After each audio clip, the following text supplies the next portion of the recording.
Before we start this show,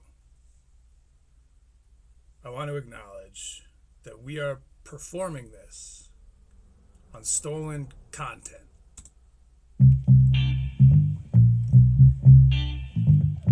No one is legal on stolen content, my friends. Remember that. Pour yourself some Mio. It's been a little while. Let's rock.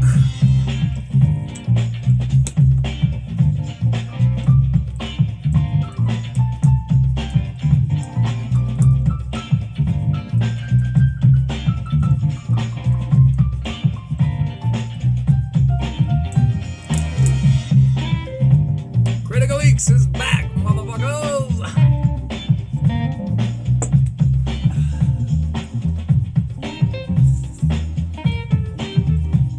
I'm just kidding. You thought I was going away. Damn, it is good to be back.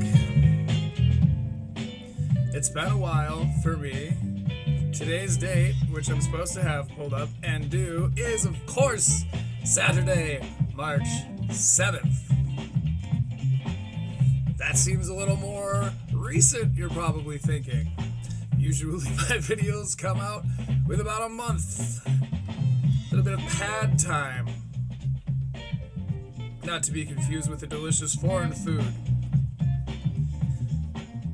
I have been collecting, taking stuff in, learning, writing, and a third thing too. One of the things I have run into is American Redact, and I've gone back and forth with the guy up here in my, what do they call that, a paradimensional relationship, parallel friendship, what up, in the unhealthy online relationship kind of way. I've been going back and forth with Redact, and I say stuff like, Redact, what are you doing? And sometimes I'm like, good call, Redact, you did good, and then I'll leave some kind of condescending comment, usually something to the effect of like, didn't know you had it in your Redact. Which isn't fair, because he does good work. He's solid. I'm a huge fan, as you know. Created my own fan art. You can buy that idea off me, by the way, Redact, if you'd like. With all your precious ads bucks. All your AdSense money.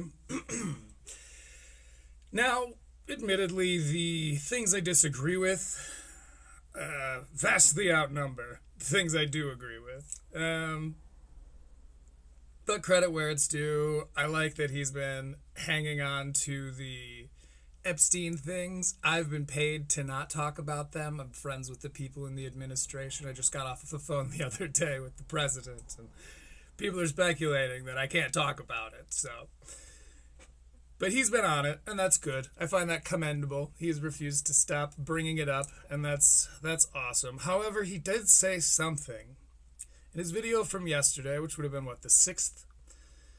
It's called Bobby Lee's Problem with the Rogan Sphere. Fair. It's been an interesting drama watching that kind of unfold. Bobby Lee is very, very good friends with Joe Rogan, and actually most of those people, maybe not most of them, but it's good friends with Joe Rogan. Redact covers a lot of that in his video. I strongly suggest you go watch it on your own. This is by no means intended to be a replacement for the original. It's also transformative and informative and educational, and I'm providing a commentary. I swear you won't be able to shut me the fuck up. So let's go ahead. Let's hear what Bobby Lee has to say. And in this particular clip from American Redact, it is Ari Matti, the Estonian assassin, being a guest on Tiger Belly, which is Bobby Lee's podcast, not with Andrew Santino, with Kalila Kyun, Kalila K, and Habitso. What's the guy's fucking name? He's Ralph Barbosa's friend. Habitso. You know when like you're hanging out with another comedian, he says the N-word around you for the first time? Yeah. So Ari is like, you know when you're hanging out with another comedian and he says the N-word around you for the first time? And Bobby's sitting here like, yeah. he goes, I like that. Like that. That's a little trust. I like that. Like you're hanging out with another comedian, he says the N-word around you for the first time. Yeah. I like that. That's a little trust I like that. that I'm in the circle. Here we go. Let's talk Ooh, Bobby says, here we go. He's about to jump into it. about this real quick, okay? Uh-huh. I'm not with that. You guys are doing it. He's saying, I'm not with what you guys are doing in Austin. All right? He's confronting Ari, which, you know, at one point, Redact says, it would take Bobby Lee to make this call. Only Bobby Lee could make this call out. It's like, sure, maybe only Bobby Lee could do it, but he kind of could only do it to Ari. Like, ooh, probably, I don't know, do they speak Estonian? Welcome. Do they speak Estonian? I don't know if American is his second language, but it just seems kind of like a cheap fight for Bobby to pick. How many other guys have you had on that talk about that? But anyway, let's go back. Yeah. I like that. That's a little I trust like that I'm in the circle. Here we go. Let's talk about this real quick, okay? Uh-huh. I'm not with that. You guys are doing in Austin. Ooh, wait. Can you see that in the distance? That's virtue over there. Someone's signaling virtue to us. What do you mean? Well, let's be real. I don't like some of the words you guys use freely. He doesn't like some of the words that get used freely by the Austin comedians. He's not into shock humor, okay? He doesn't just say things to, like, be edgy or to shake things up or to appease the room around him. Say it's a bunch of, like, dudes who are saying crazy things around him. Bobby Lee's not the type to just say a joke just because it would be funny to the edgier crowds. Keep that in mind, please. Like what? Yeah, it's like edgelord. It's like Not all of it. I know, but there it's is becoming certain- so hacky to me that people you 100%. guys use these words. Keep in mind, Bobby knows hack, okay? This is a man who can't keep his dick in his pants during his act. Who else could think to do that? Words. I saw him on, who was he talking to recently? I think, it was, I want to say Theo Vaughn.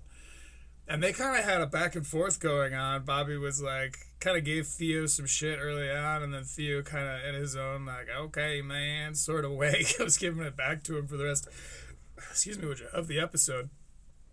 And Bobby, or at one point they were talking about cave people. And Theo, and I'm almost certain this was like a very clever, very subtle dig.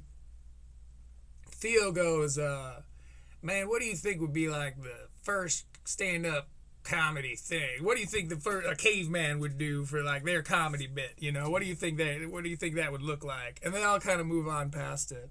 But I am quite certain that was a direct dig at Bobby for being the person who like reverts to his penis, when, as they say, he reverts to his penis when his back is against the wall. Apparently it's something he's done forever. And I did a whole video on this feud he had with Bobby Kelly, where apparently he came out and he pulled his dick out in front of Bobby's like associate or wife or something, I don't know. Allegedly they went back and forth, and go watch it on the channel. It's one of my favorite videos of mine. Anyway, let's get back to this conversation. So Bobby's in the middle of calling Ari Mathew, who likes when you say the N-word around him for the first time. Bobby's saying, I'm not into that. I know, but There it's is becoming certain- so hacky to me that 100%. people you guys use these words just for the shock factor. 100%. Like, I've missed. And to be fair, they do. That's the thing. I've called it out several times on this channel. We have the joke, the like Kill Tony bingo card, which isn't originally my concept, I don't believe, but it's something that is well known among the nerds of this subgenre on the internet.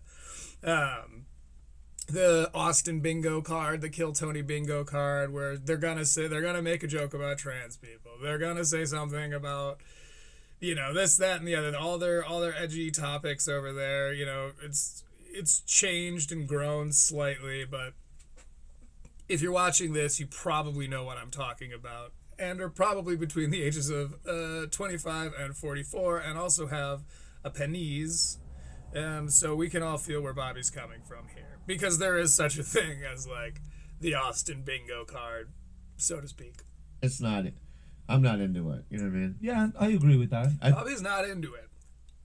And again, I do give him. It's not easy for these comedians to call each other out. It does, as I said, it feels a little bit like punching down from Bobby, because Ari can't provide him with anything. He's kind of doing Ari a favor, or probably more likely Tony a favor, by having Ari on. And Ari can't really offer anything to Bobby, and so it doesn't surprise me that this is the fight that Bobby Lee picks. But I think the R word sometimes. But he likes to say the R word sometimes. I wish I could show you. Kalila's reaction to this is hilarious. She's going, like, it is? I would never say that. She's like, what? She looks off camera as if to seek help. Which is just funny. There's one in every family. So, two in mine, actually. The N word. In any environment. Okay. The Little Mermaid. F word I don't really use ever. You know what I mean? And I see Austin Comic use it regularly. It's in the contract. It's in the contract. Yeah. If you want to play an Austin. But to be fair, yes, the R word. We'll use the nomenclature on the table. Yes, the R word gets thrown around in Kill Tony sets, but that's the one he's like the most okay with. The N-word I've never heard on Kill Tony. Maybe a few people have said it, but it gets beeped. But, like, maybe once, or maybe, like, and I'm talking since the Iron Patriot days. I have not really... It's not like a word one can throw around. I get that maybe like in the green rooms and stuff, behind the scenes, they say that around Bobby, and maybe that makes him uncomfortable. And to be fair, I've also been in that situation. I do firmly stand behind the whole, there's a vast difference between people who are just comfortable throwing around slurs and people who are joking comfortable throwing around slurs. Like, it's the classic... I mean, I don't mean to cheapen it, but it really does boil down to the same thing that satire, the same thing from which satire is made, which is like, wouldn't it be crazy? Isn't it crazy that some people talk like this? Isn't it nuts that some people might act like this? We'll get into this a little bit more later, but I feel in this particular moment, I feel where Bobby's coming from, because I've been sitting in a group of fellow whites and heard it thrown out in a way that's like, Jesus, dude, like, makes you look around. I don't cut them out of Thanksgiving or anything like that, but it's like, good fucking God, man. Like, it was a hard one. It's in the contract. Yeah. So, I don't know. So, okay, whatever. I get where Bobby's coming from on principle. Especially he's just not the kind of guy that is gonna make and I respect this about him, that it doesn't matter who's around or what he's doing. He's not just gonna like make a joke or tell a story that's out of pocket or untrue or edgy just for edgy's sake, because he's not a hack. This is my little nor was he ever. Tidbit. I've talked about it with other people, and I So yeah, I mean, it's pretty bad when Bobby Lee has to be the one to tell you that this so-called material, your Rat Pack... By the way, in case you don't know, this is our boy. This is our boy, American Redact. We love him here. He loves us, probably. I've talked about it with other... I'm kidding, there's no way he knows who I am. Other people, and I So yeah. Maybe not till now. So yeah. I mean, it's pretty bad when Bobby Lee has to be the one to tell you that this so-called material your Rat Pack does on stage is some of the most bottom-of-the-barrel racist slop that truly doesn't belong anywhere in comedy. Pause, he said redundantly.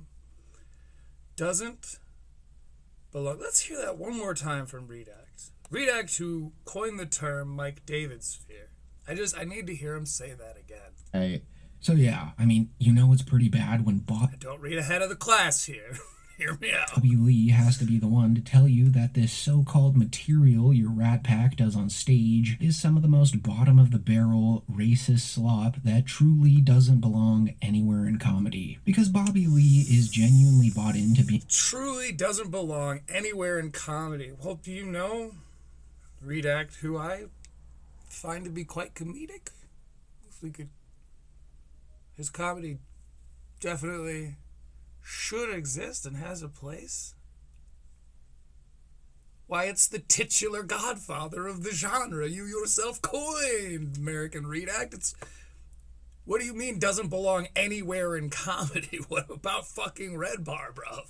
What are you fucking talking about? Like, as I was saying, I agree that it can be wild to hear someone throw that shit around casually and it not having a place in polite society.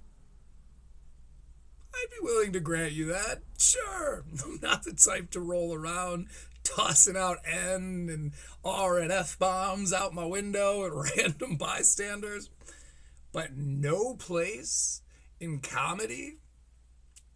I would expect it from some, Redact, but not from you.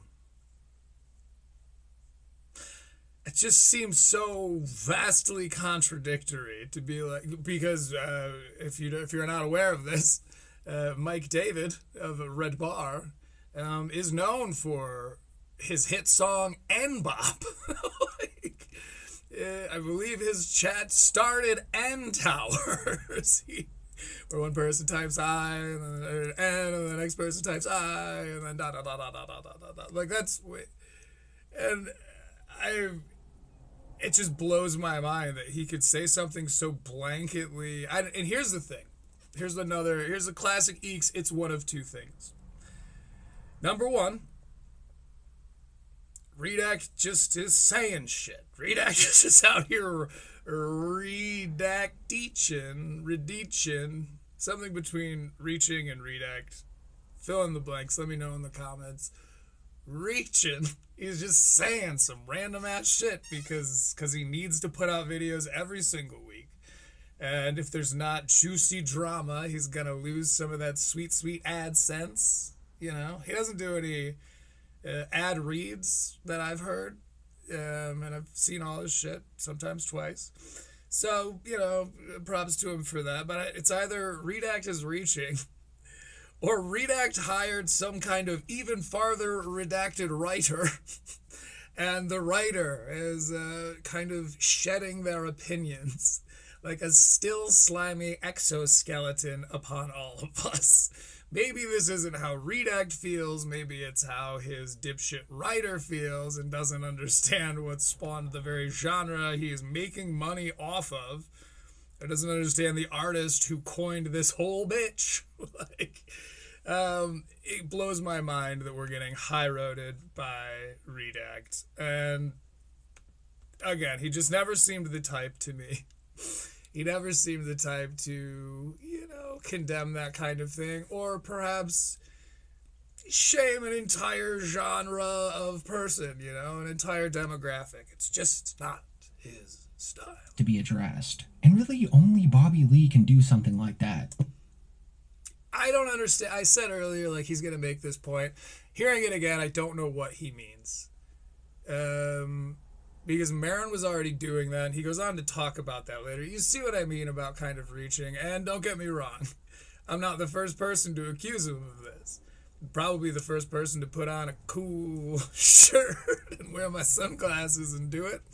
This is my lucky shirt, by the way. Did you see how well my Matt McCusker video went over? 1.2k views. That's like 1,000% more than I usually get. It was a little intimidating. Like, sure, he's in the Rogan sphere, but he's also deeply connected with Mark Maron, who... Mark Maron. See, he goes on to talk about this, and let's hear him. If you don't know by now, is an absolute anti-bro comedy guy. He's anti-bro comedy. Or is it anti-broke comedy? So him and Bobby are pretty close friends, and honestly it seems like Mark Maron's exposed Bobby to a lot of the slop that his friends have been producing as of late. Exposed him to a lot of the slop that his friends have been producing as of late. Quite a fucking sentence. Doesn't mean as much as you think it means, but we'll call it a sentence.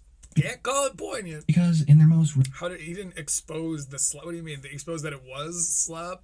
Expose the slap for what it is, perhaps? But recent Redact WTF podcast that they did together. This is a critique from a fan. I've been a subscriber of yours for a very long time. You can kind of... But you spurned me in the past, Redact. This is my revengeance. hear Mark getting through to Bobby about how all these Austin meatheads are actually a tribe. All these Austin meatheads are actually a tribe. I don't disagree with that. I watch I've seen just about all the Kill Tonys. I, in full disclosure, do have yet to catch up on the Malcolm Hatchett era. I was writing like a whole thing about him. Malcolm Hatchett's story is very interesting, and I haven't really seen anyone talk about it. Maybe, what is the fucking channel called? They've been doing a shit ton of Kill Tony coverage recently and are so out of touch. I'm certain that the writer over there, or whoever's writing their fucking slop, doesn't actually watch the show, just because there have been a couple of times where he will paint over, like, I want to say it was during the Iron Patriots video. He was kind of telling that story. Swing and a miss, bruv.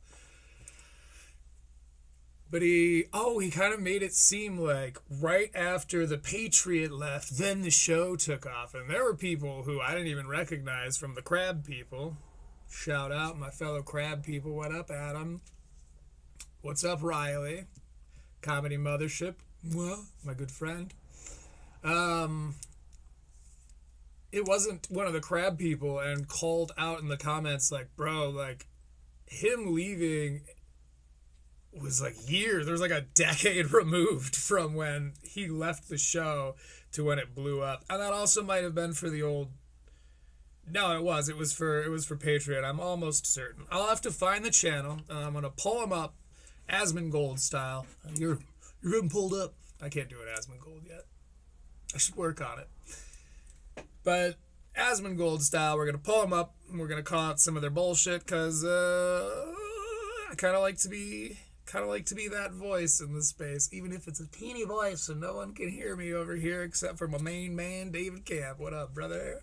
Even if it's just us talking shit over here in this corner, someone's got to do it. Getting through. These guys are they're blowing up, and here's to them. I'm glad for that, because I'm a fan of them, as I've said, and I want them to keep making stuff. Wouldn't want to shame them into stopping, like these guys are doing to the comedians they base their livings off of. Through to Bobby about how all these You want to talk about a Mike Davidism? Austin meatheads are actually a tribe. These Austin meatheads are indeed actually a tribe.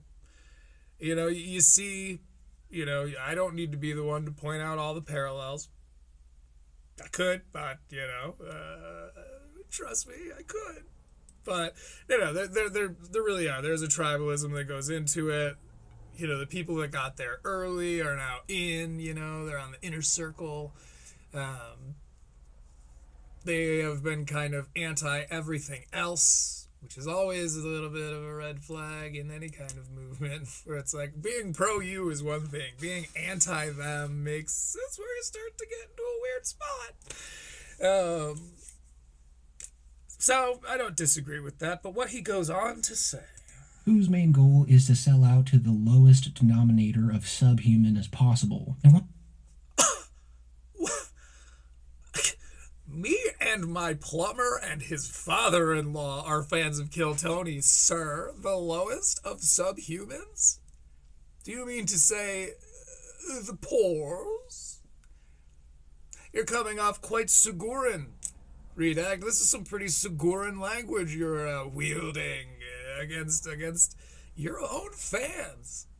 P.S. Who else is out here watching American Redact videos?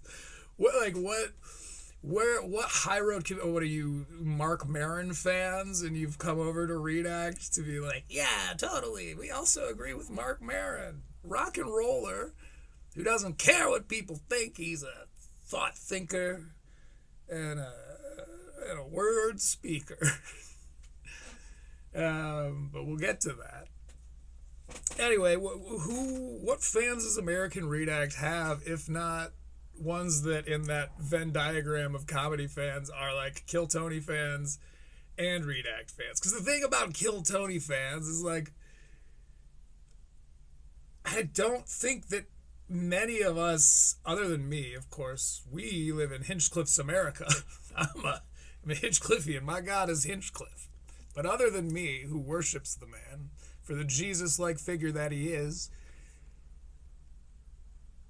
I don't think the fans actually really like Tony is kind of the butt of the joke, and I think he understands that and resents it, but he's also, like, the character that he's doing is the heel, you know? He's very, very into pro wrestling. My whole life I was really into pro wrestling, and Roddy Piper, woo, and all that. He did great. So it's complicated being a fan of Kill Tony. The hero, as was pointed out to me, and I've kind of looked into it, is definitely Redban. That's our good guy. I think a lot of people go on there and make absolute asses of themselves. I think I one time had a great comment on the Lance Armstrong video, wherein I said, I respect Lance for having the ball to be a guest on this show. 5,000 likes, but whatever. That's why I talk like I know everything. I know everything about everything. Oh, my goodness. I upset some people in that Matt McCusker video. A few people were a little upset. Some of them were going to go tell the dogs on me. One of them, who wrote me like a paragraph, you may have seen it, you may have liked it.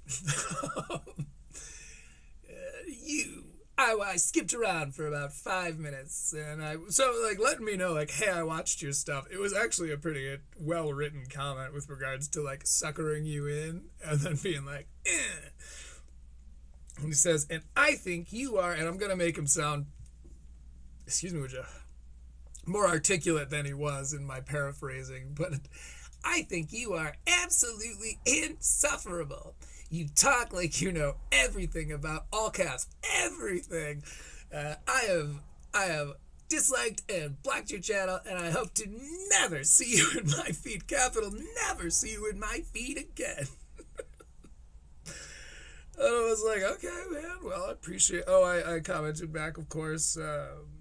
Feedback acknowledged.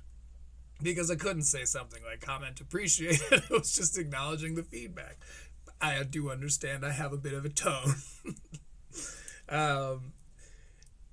What cracks me up is some random stranger, my hero in this particular case, intrepidly, it's like, go outside, brother. He was impassioned. This guy was all fired up. The dude follows up with, like, I don't even know this guy, but, like, you seem like you're all charged up, and pretty much told him to touch grass or whatever. Here's to you, my friend. Called him a keyboard warrior, which was a good one. It's a classic. Anyway, so I pissed a bunch of people off. Matt McCusker. Somehow this connects back to American Redact. Once they figured out how easy it was for them to sell out stadiums like that, they then proceed to turn around and claim to be the greatest comedians to ever grace planet Earth. I don't know that that's true. I will, in the same way that I speak like I know everything, and I won't tell you whether I do or not. In the same way that I speak like I know everything, I feel like it's implied that Tony thinks he's the best comedian to ever walk the face of the planet, or whatever the hell you said. But I don't know that he's ever said, I am the best. I think he's called his friends the best, for sure. I think they've all done that. But I don't know that I've ever heard one of them ever say that they are the best. That's straight up the claim Redact is making here. Let's go back just to make sure. Proceed to turn around and claim to be the greatest comedians to ever grace planet Earth. And once Mark Maron finishes speaking in this next clip here, turn around and claim to be the best comedians on planet Earth. Again, they don't. That's hyperbole. You're going to hear Bobby Lee tell a story about how a comedian once told the audience to worship him like a god. Redact's claim. What Redact is alleging is that Bobby remembers a comedian who he doesn't name. Bobby is telling a story about a comedian who asked the crowd to treat him like Jesus. Let's hear him one more time say it, because semantics are important in this case. A story about What we're trying to do is prove reach. how a comedian once told the audience to worship him like a god. And even though Bobby Once told the audience to worship him like a god. It's literally worse than I thought. So he's talking about this comedian that Bobby says told the crowd to worship him like a god. doesn't mention any names, Let's hear what Bobby has to say. there is a 99% chance that this person was probably Tony Hinchcliffe. Okay. Imagine conducting every part. Oh, an ad from American Redact. We're paying him. You know what? This is me paying my ticket, buddy. This is me paying you off. Like, you know, they're not for everybody. And this is the other problem This is Mark Maron talking. I have with Yeah. the tribalizing of comedy, where you get a bunch of meatheads that are like, Oh, so your accusations are just directly a Maron quote, but unattributed. you, that's not comedy. He's selling out stadiums. You're not funny.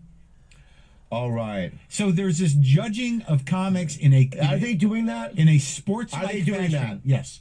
Yes. Okay. If you So what Mark Maron right now is talking about is people like Tony Hinchcliffe and the bro comics of the world. They create this tribalized sort of mentality where people that don't sell out stadiums are being told by people online that they're less good than other comics. So this is what people are thinking and saying.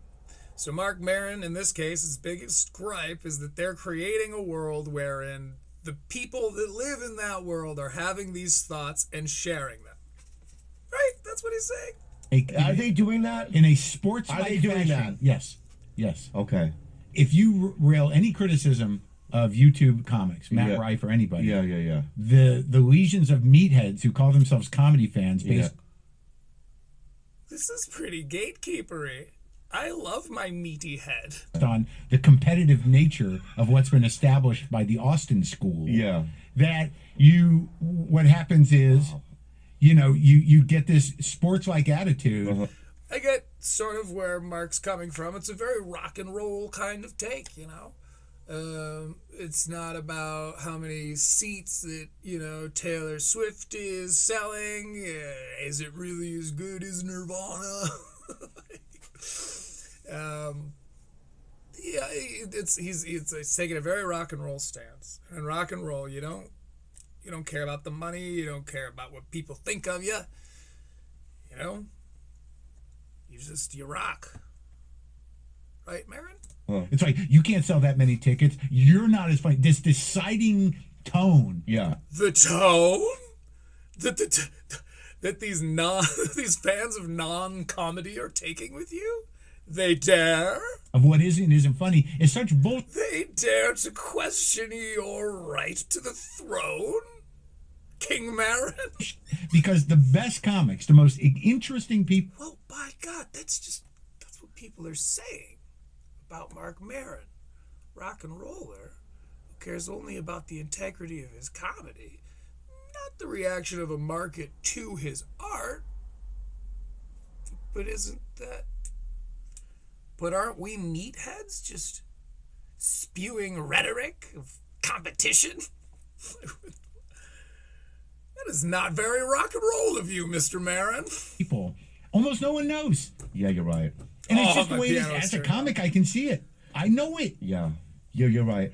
I think you're right. But Let's go back. As a comic, you can see what? Most interesting people, almost no one knows. That's true. Ronan Hirschberg fucking rules. And, you know, doesn't get the pop, doesn't get the respect he deserves. I think from what I've seen in podcasts, he's a little bit still on punk time. You want to talk about rock and roll? Ron Hirschberg's motherfucking rock and roll. Mark Maron's light rock. Mark Maron's kind of yacht rock.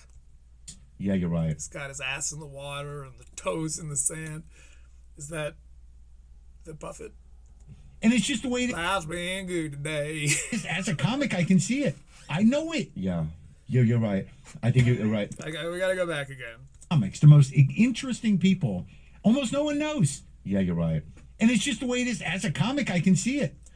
Okay, but again, that's true across the board, man. Like, you know, your local basement rock show is gonna have a lot more soul than the State Theater.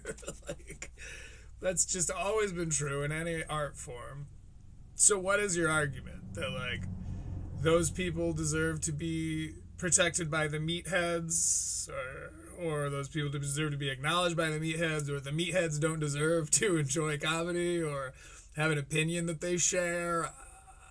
As a meathead, I would love for you to break that on down. I'd love for anyone to break it down for me, frankly. We're starting to get a little bit more traction in the comments. People have been sharing their thoughts. Even the guy that thinks I think I know everything about everything.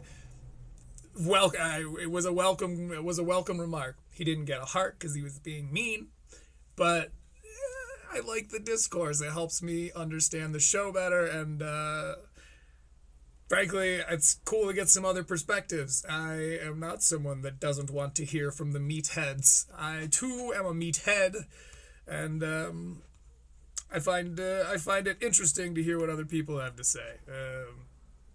And again, shout out David Camp, sharing his thoughts, helping to continue to push that wheel.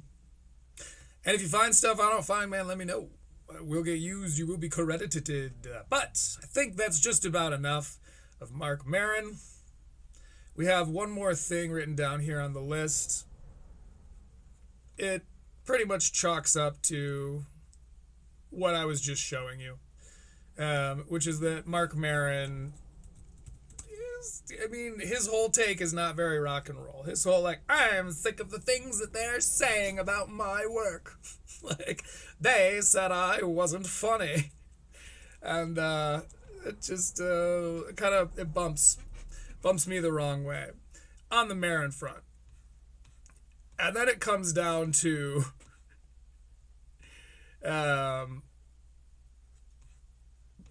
that's one of the conclusions we can draw, is that, you know, Maron was not exactly as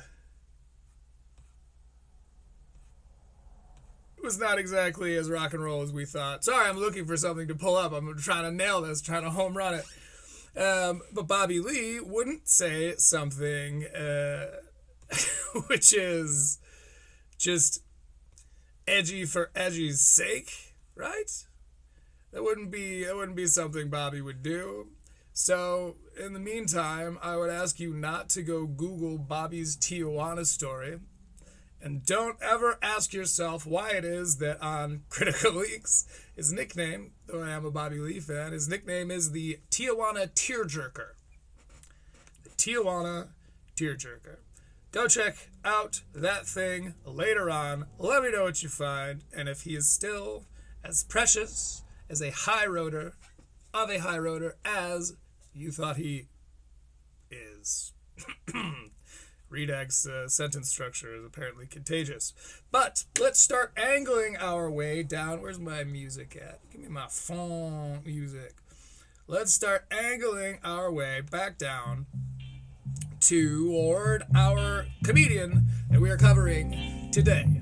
That comedian is named Mathew Broussard. That was supposed to hit when the drop. Mathew Broussard. Cool. Looking forward to it. Don't know who the guy is from Adam, but he was on Story Wars yesterday. And to be honest, I'm gonna wait a week or two before I go and do another big comedian, because we're still figuring out the show. We're still figuring out our format. I have to figure out how to get my camera to fill the whole screen. It's tougher than you might think. I gotta improve the lighting. We're just now getting into the meat of the Corey Feldman's autobiography, Choreography, okay, which we will be reading at the midpoint of his stand-up act. Don't worry, there will be royalty-free funk music playing. The point being that I'm not really looking to garner a huge audience yet. I want to keep playing some basements for a while. So, Matt Broussard was sort of the perfect middle ground of someone who's relevant because he was just on Story Wars. He has like 100,000 followers, almost 98.8K subscribers on YouTube. And I don't know. I didn't really have too many opinions about him. He seems like a kind of a rich kid sort, which that could go well. He seems highly educated, which can be good. Can be good, you know. Sometimes readers make good writers, as I always say, and I mean every word of that. So, let's have a look at Story Wars. First, we're going to listen to Luis J. Gomez, who I want to be very clear about, I am indeed a fan of. To the tune of, I don't like Dave Smith, and that's pretty much why I haven't listened to Legion of Skanks. Admittedly, most of the reason I don't like Dave Smith was because Red Bar told me to. But also, I remember his spat on X when that was going on with the historian British guy or whatever. And none of it all just kind of rubbed me the wrong way. It was So I don't listen to Legion of Skanks, but I love the regs, and I love Story Wars. And, which is why I even clicked when this Legion of Skanks clip popped up. Spoiler alert coming up here, but it's still available, so go check it out. 2, 3. No one does that with spoiler alerts enough. They don't go spoiler alert and then give you time to get the fuck out of there. They go spoiler alert, blah, blah, blah, blah, blah, blah, blah. This is me giving you time to leave if you don't want to hear Legion of Skanks spoilers. But Dave Smith is leaving the show. Hooray, right? You might think that I was going to go do a victory lap in the comments or join in on the people who are like, Dave sucks, fuck this guy. And I wanted to. I truly did. But Lewis's reaction made me genuinely feel things. He's sad, man. And it sucks when your homies leave a project you've done together for years. When your friend quits the band, it is a unique type of heartbreaking. And I've never taken it well. And Lewis did a good job of kind of like showing his emotion while sort of moving on. But it broke my heart to see Lewis so sad. And that's when I knew. I am a huge Luis J. Gomez fan. I just love the guy. He's a very lovable man. You'd think he wears this kind of like rough around the edges and he says the N-word, which has no place in comedy, right, Redact? But you'd think that he's not this big lovable fuck, but he really is. Reminds me of my best friend growing up. He's a good dude. Again, though appearances may indeed be deceiving. So we're gonna go ahead and let him introduce Story Wars, just kind of as on the whole, if you will. If it's your first time listening at home or your first time here for Story Wars, it is a very, very simple game. All 5 of us on this. It is pretty simple, but it's funny when you hear the rules listed out. They're still hammering that down. Story Wars is a fairly young show. I think it's like a year old. If you're not familiar and you like this kind of stuff, and clearly you do if you're watching me, so go check out Story Wars, because it's the next big thing. Panel, including Lewis and I, have submitted 3 to 5 stories on one particular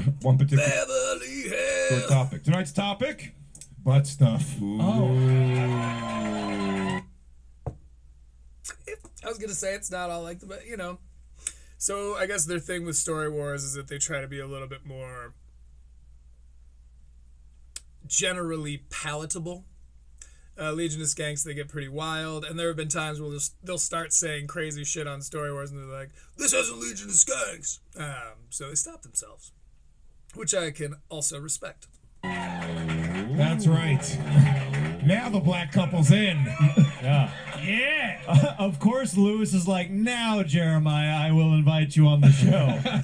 Jeremiah. Points if you know whose voice that is.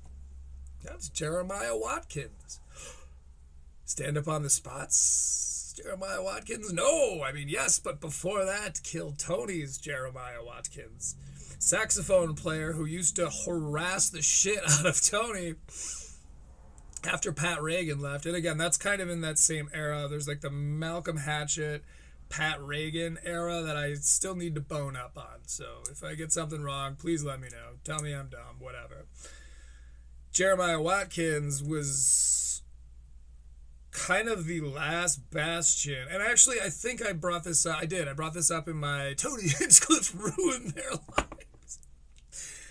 So hyperbolic. Tony Hinchcliffe ruined their lives. And there's one about Joel Jimenez, which I think Jimenez, I don't know. Anyway, I wish the best for Joelberg. We are Joelberg fans here. And Jeremiah and Joelberg, and then Jesse Jetski Johnson, I don't want to say, yeah, to a lesser extent. She was there fewer times. So only in that way, to a lesser extent, Jesse Jetski Juicy Johnson, trumpet player who I enjoy her podcast too, but they would kind of fuck with Tony a little bit in a way that like no one could ever now. Like now it's like a like he literally calls it taking shots at the king. Like, it is not really acceptable by the standards of your average Kill Tony experience for someone to be anti-Tony or going against him. You know, Red Bar did some coverage of the new band kind of like growing tired of Tony's disrespect. I think he was probably right. I think Tony probably gave him a raise or something to cool everything off. But no one really messes with him. Occasionally the guests will, but even if they talk too much, they'll get a little pinch in the back from Tony, which is my own fan fiction, but I believe there's a Hinchcliffe pinch. I've been working on my own Hinchcliffe pinch. Now what's important is you turn this finger like this and use your thumb to pinch between this finger and your thumb. That way you're engaging this part of your hand where you have a lot of downward pressure you can apply. That's the Hinchcliffe pinch up here. Tony Pinchcliffe, as we call him now. I feel like they get it's the mean little, right on the rolls, man, right on the muffin top, just that mean little bite, that little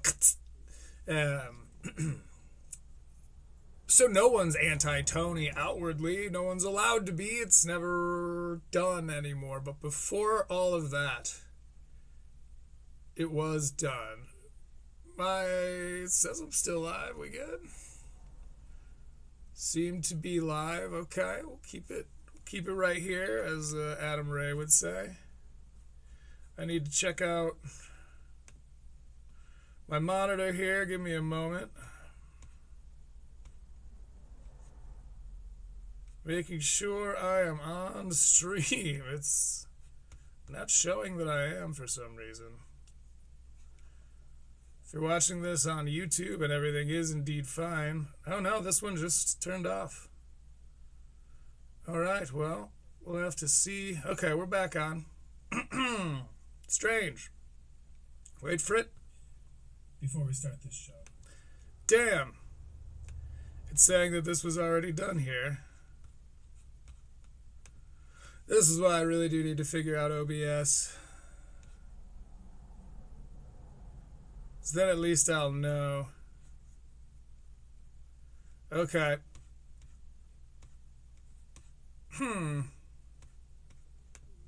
Well, I guess we're gonna keep pushing forth.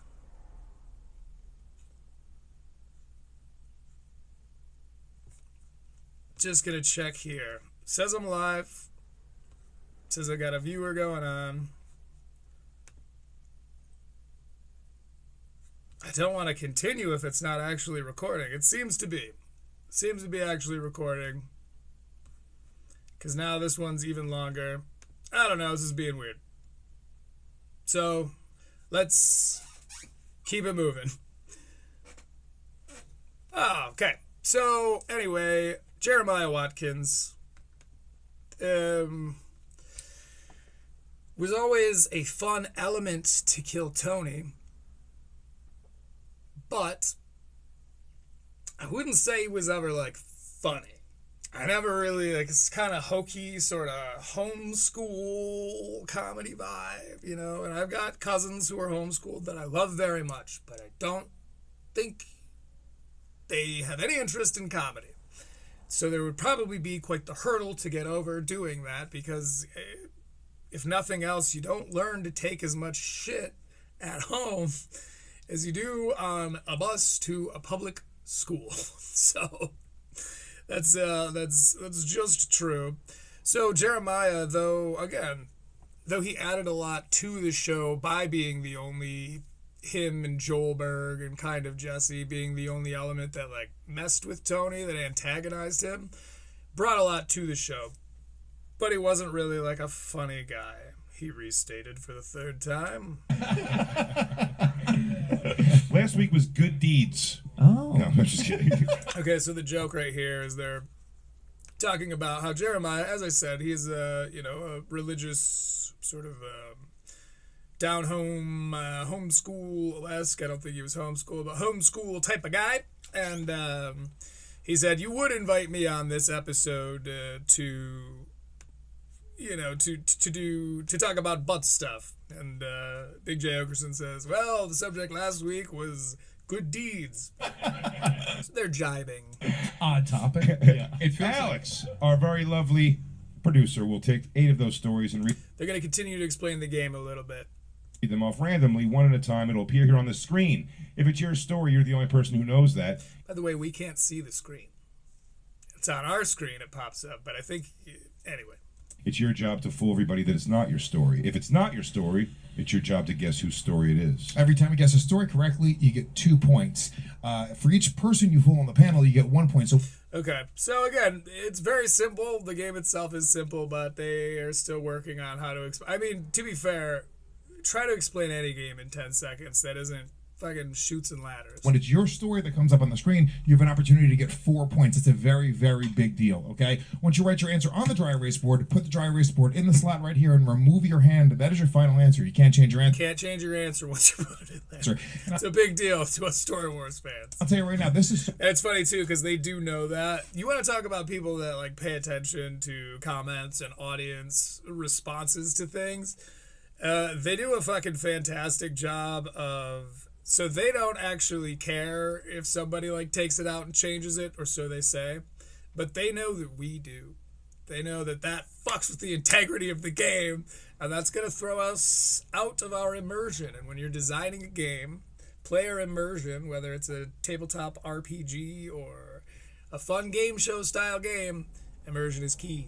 so much fun. This is just a fun podcast, fun game show. It's so much fun. But you know what, folks? We don't play for fun.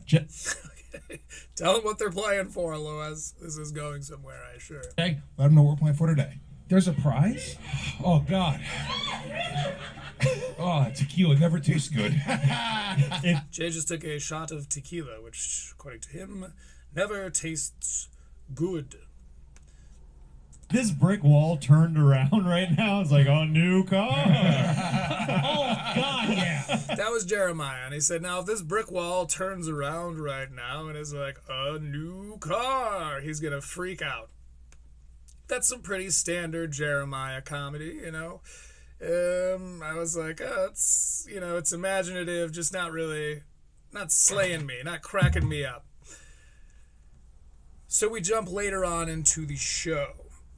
And it's interesting because, as I said, Jeremiah was sort of a little bit of an antagonist to Tony Hinchcliffe. When they shared the stage at the Comedy Store for the very popular show, Kill Tony. In third place with 8. So now we're jumping to 105.26. So about an hour after that, we find out. Points. Big J. By the way, another guest on this show is Matt Broussard, who we hear almost nothing from, but he will chime in, and that's going to segue us perfectly into covering his comedy special. But for now, we're focusing on Jeremiah. And tied for the lead with 10 points each, Louis J. Gomez and Mathew Broussard. Everybody is still in it. You know who had 16 points of glass in her ass? Jeremiah's sister. So that was from a story. Go watch the episode if you're curious about what that story might have been. Sorry, miss. It was you. I think his sister might actually be there. Want to know how I got these scars? Okay. So Matt Broussard did a little Joker impression after the whole girl ass in the butt thing. Want to know how I got these scars? Why so filled with glass in your asshole? Why so Siri glass? This is why so Siri glass, which is a pun. Maybe not a strong one, but a pun nonetheless. So my brother, see? I made me show my asshole against the window. I do play the Joker on Cartoon Network, so.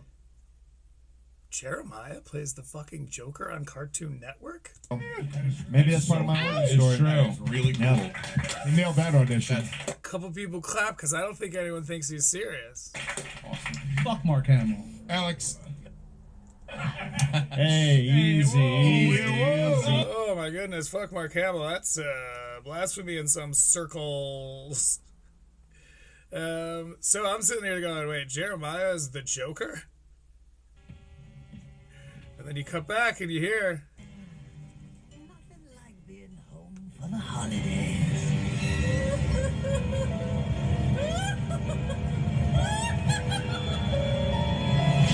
yes, that's Jeremiah.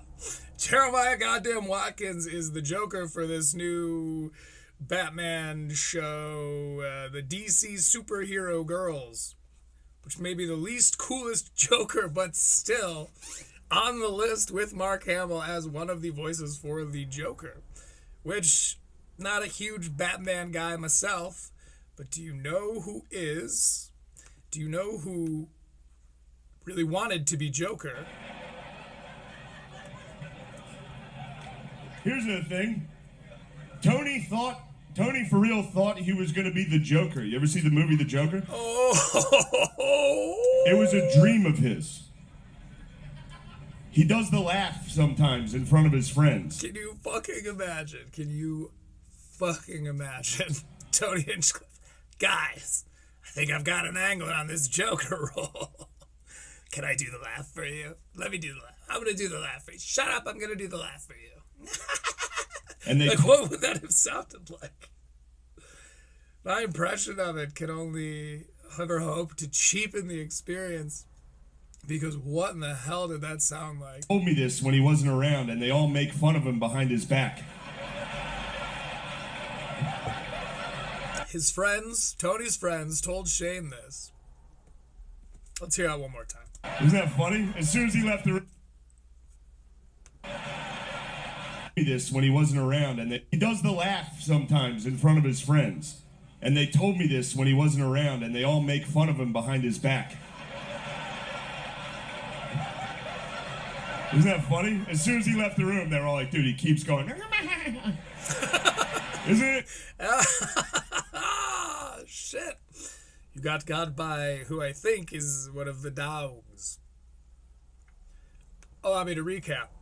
Jeremiah Watkins, who got left behind when Kill Tony moved to Austin, but previous to that was Tony's kind of antagonist on the show, got a role that Tony Hinchcliffe secretly very much wanted and told his friends about.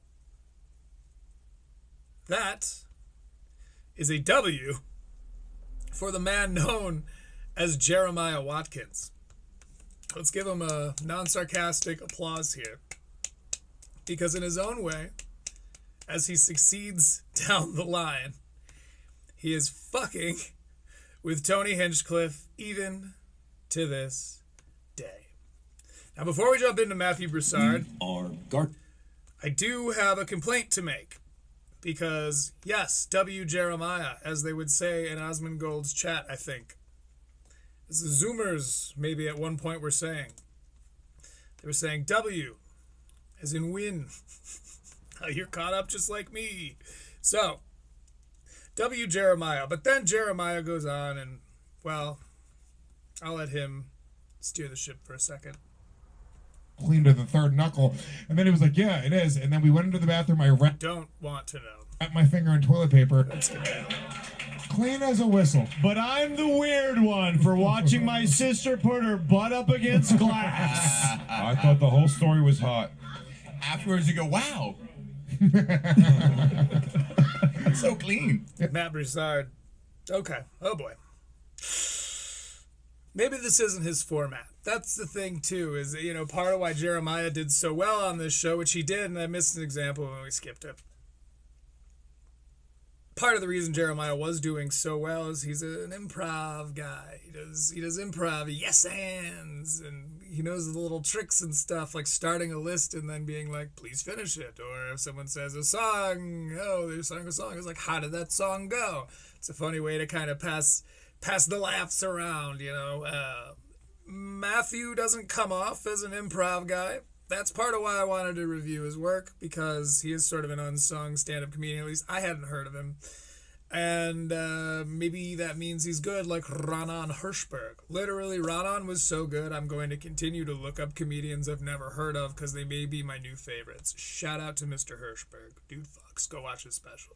It was and then post about it, because no one talks about Ronan, and he's amazing. pretty impressive. Yeah, but your asshole can be clean one day and have diarrhea a different day. So they're talking about, you know, it is butt stuff after all. And it's interesting. I kind of knew when I heard them say butt stuff, because you'd think it was going to be like sexually charged. You're like, oh, butt stuff. But no, it was mostly gross stories and poo and that, like.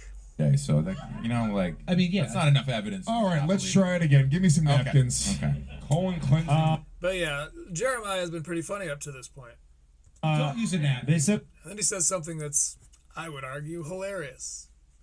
And I do know everything about everything. A fellow comedian, so Chris is not going to. it was me.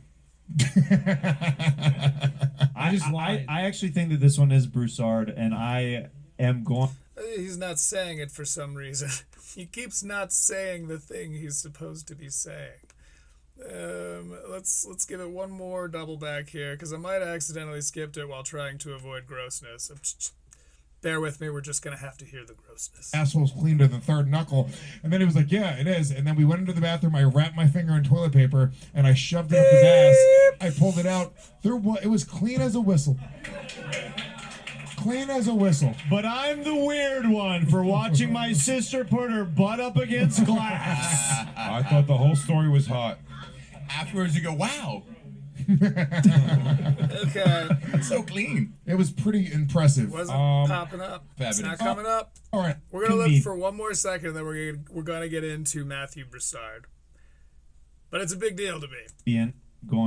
I actually think that this one I'm going to keep guessing Broussard until It has to. The numbers have to come in my way. Well, did They you not have to get? come Was around my he was way. the first. He was Yeah. the first. So, I apparently wrote down the wrong time code here. He was the very first. I mean, That's on me. You see, we're still getting a feel for the show. This is why they can't all be Matt McCuskers. Some of them have to be Mathew Broussards. Because I don't know where I went wrong here. But I'll break it down for you. Story time. So, we'll put on a little bit of funk music, and I'll tell you that during this episode, and Louis, if you're watching this, my lawyers are in the mail. Jeremiah called Louis J. Gomez Louis Gay Jomez. And I have proof that that was me. You guys believe me, don't you? You should, because it's true. Jeremiah Watkins stole my joke. And Whether it was parallel thought, because it's pretty low-hanging fruit. No, it was not, damn it.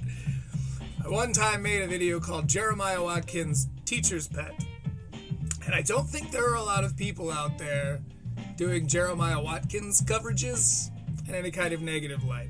So, classic one of two things. Either it was parallel thought, but that's boring.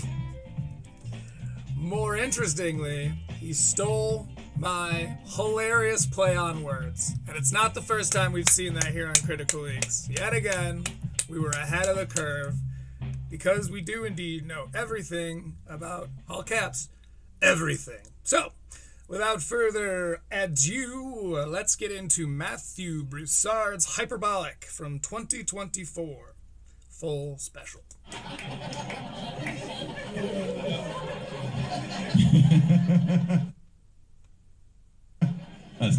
What's he giggling at? What did we miss?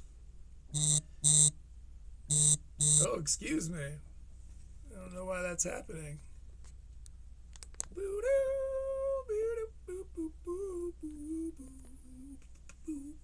Okay, done singing funk music. He's giggling at something. Not going on the special. I'm going to cut that part out. Ooh, he starts it off with a "that's not going on the special." I'm going to cut that part out. You know, in fiction, we call that an implied mythology. Let's hear it again. That's not going on the special. I'm going to cut that part out. I've been in New York for 7 years now.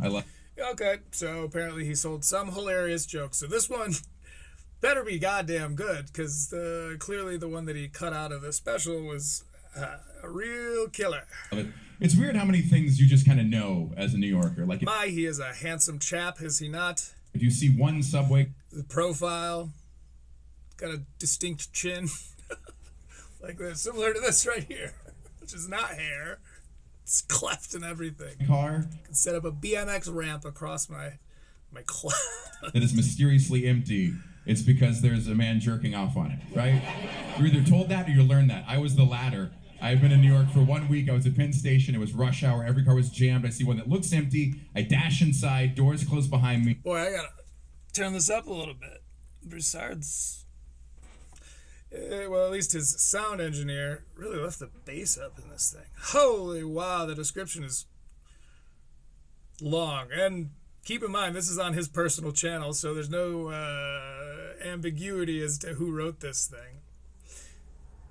Let's assume it was Matt, who said, in his hilarious, razor-sharp, with a proper hyphen usage, razor-sharp debut full-length comedy special, Hyperbolic, Mathew Broussard masterfully navigates a maze of topics, blending clever penmanship with unapologetic introspection.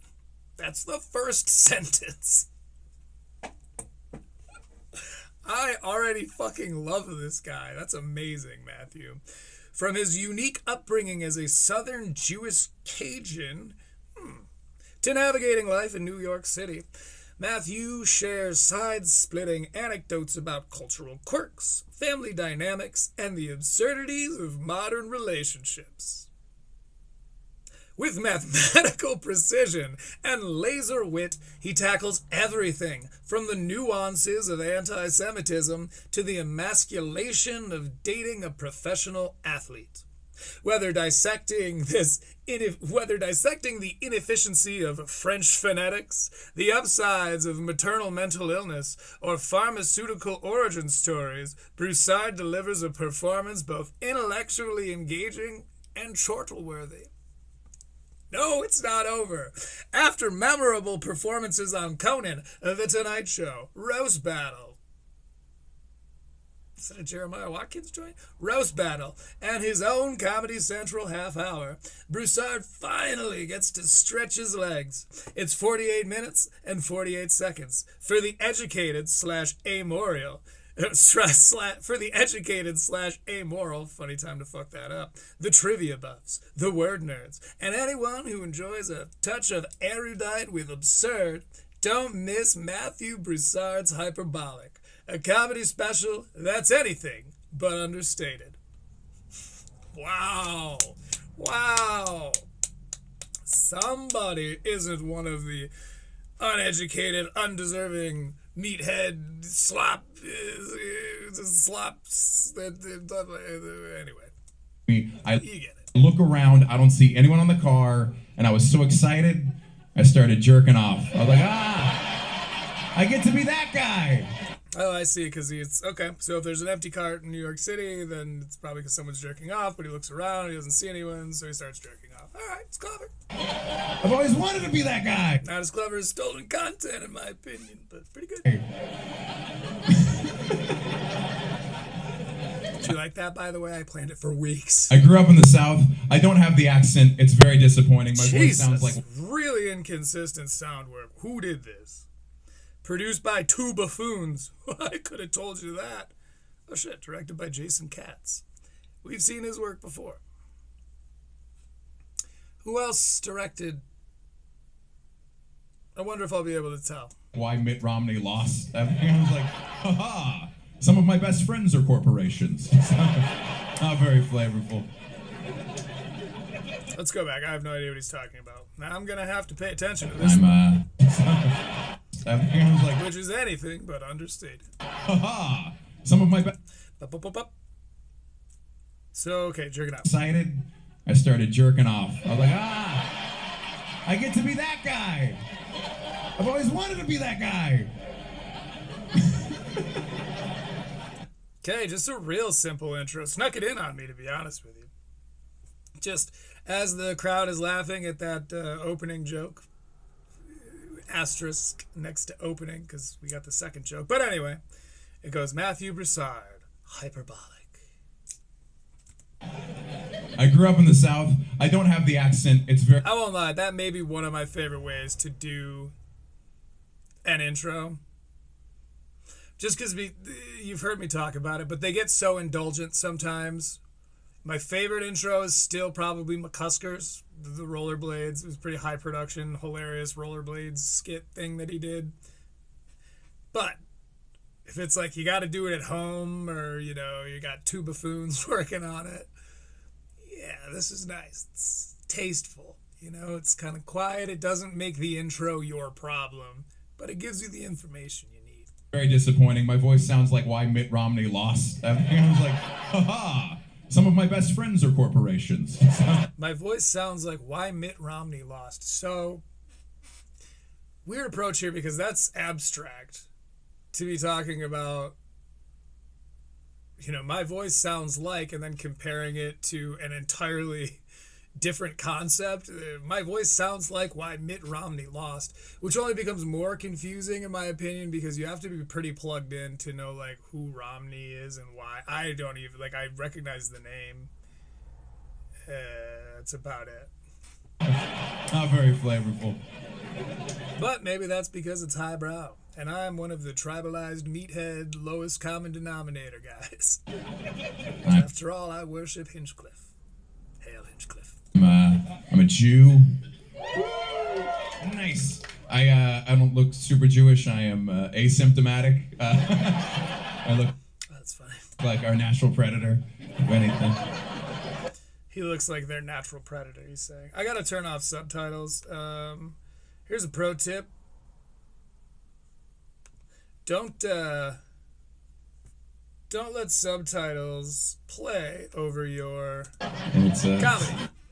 Subtitles ruin the timing of jokes, because whether if it's hard to hear your comedy, turn it up, because subtitles will spoil punchlines. If you've been watching comedy and finding that if you've been watching comedy and you use subtitles and you're finding that there's something lost in translation, turn them off, bruv. Because it fucks up the timing. You're reading ahead of the joke, so by the time it gets said at the proper timing, you already knew what they were going to say. Weird time. And you're not funnier than a guy like Mathew Broussard, let me tell you. Weird time for the Jews. Strange time right now. There's been a recent uptick in anti-Semitism the last 3,000 years, so it's getting tense. It's in 2024. December of 2024. So, okay. Let's see. December of 2025 was like a few months ago. So just over a year old.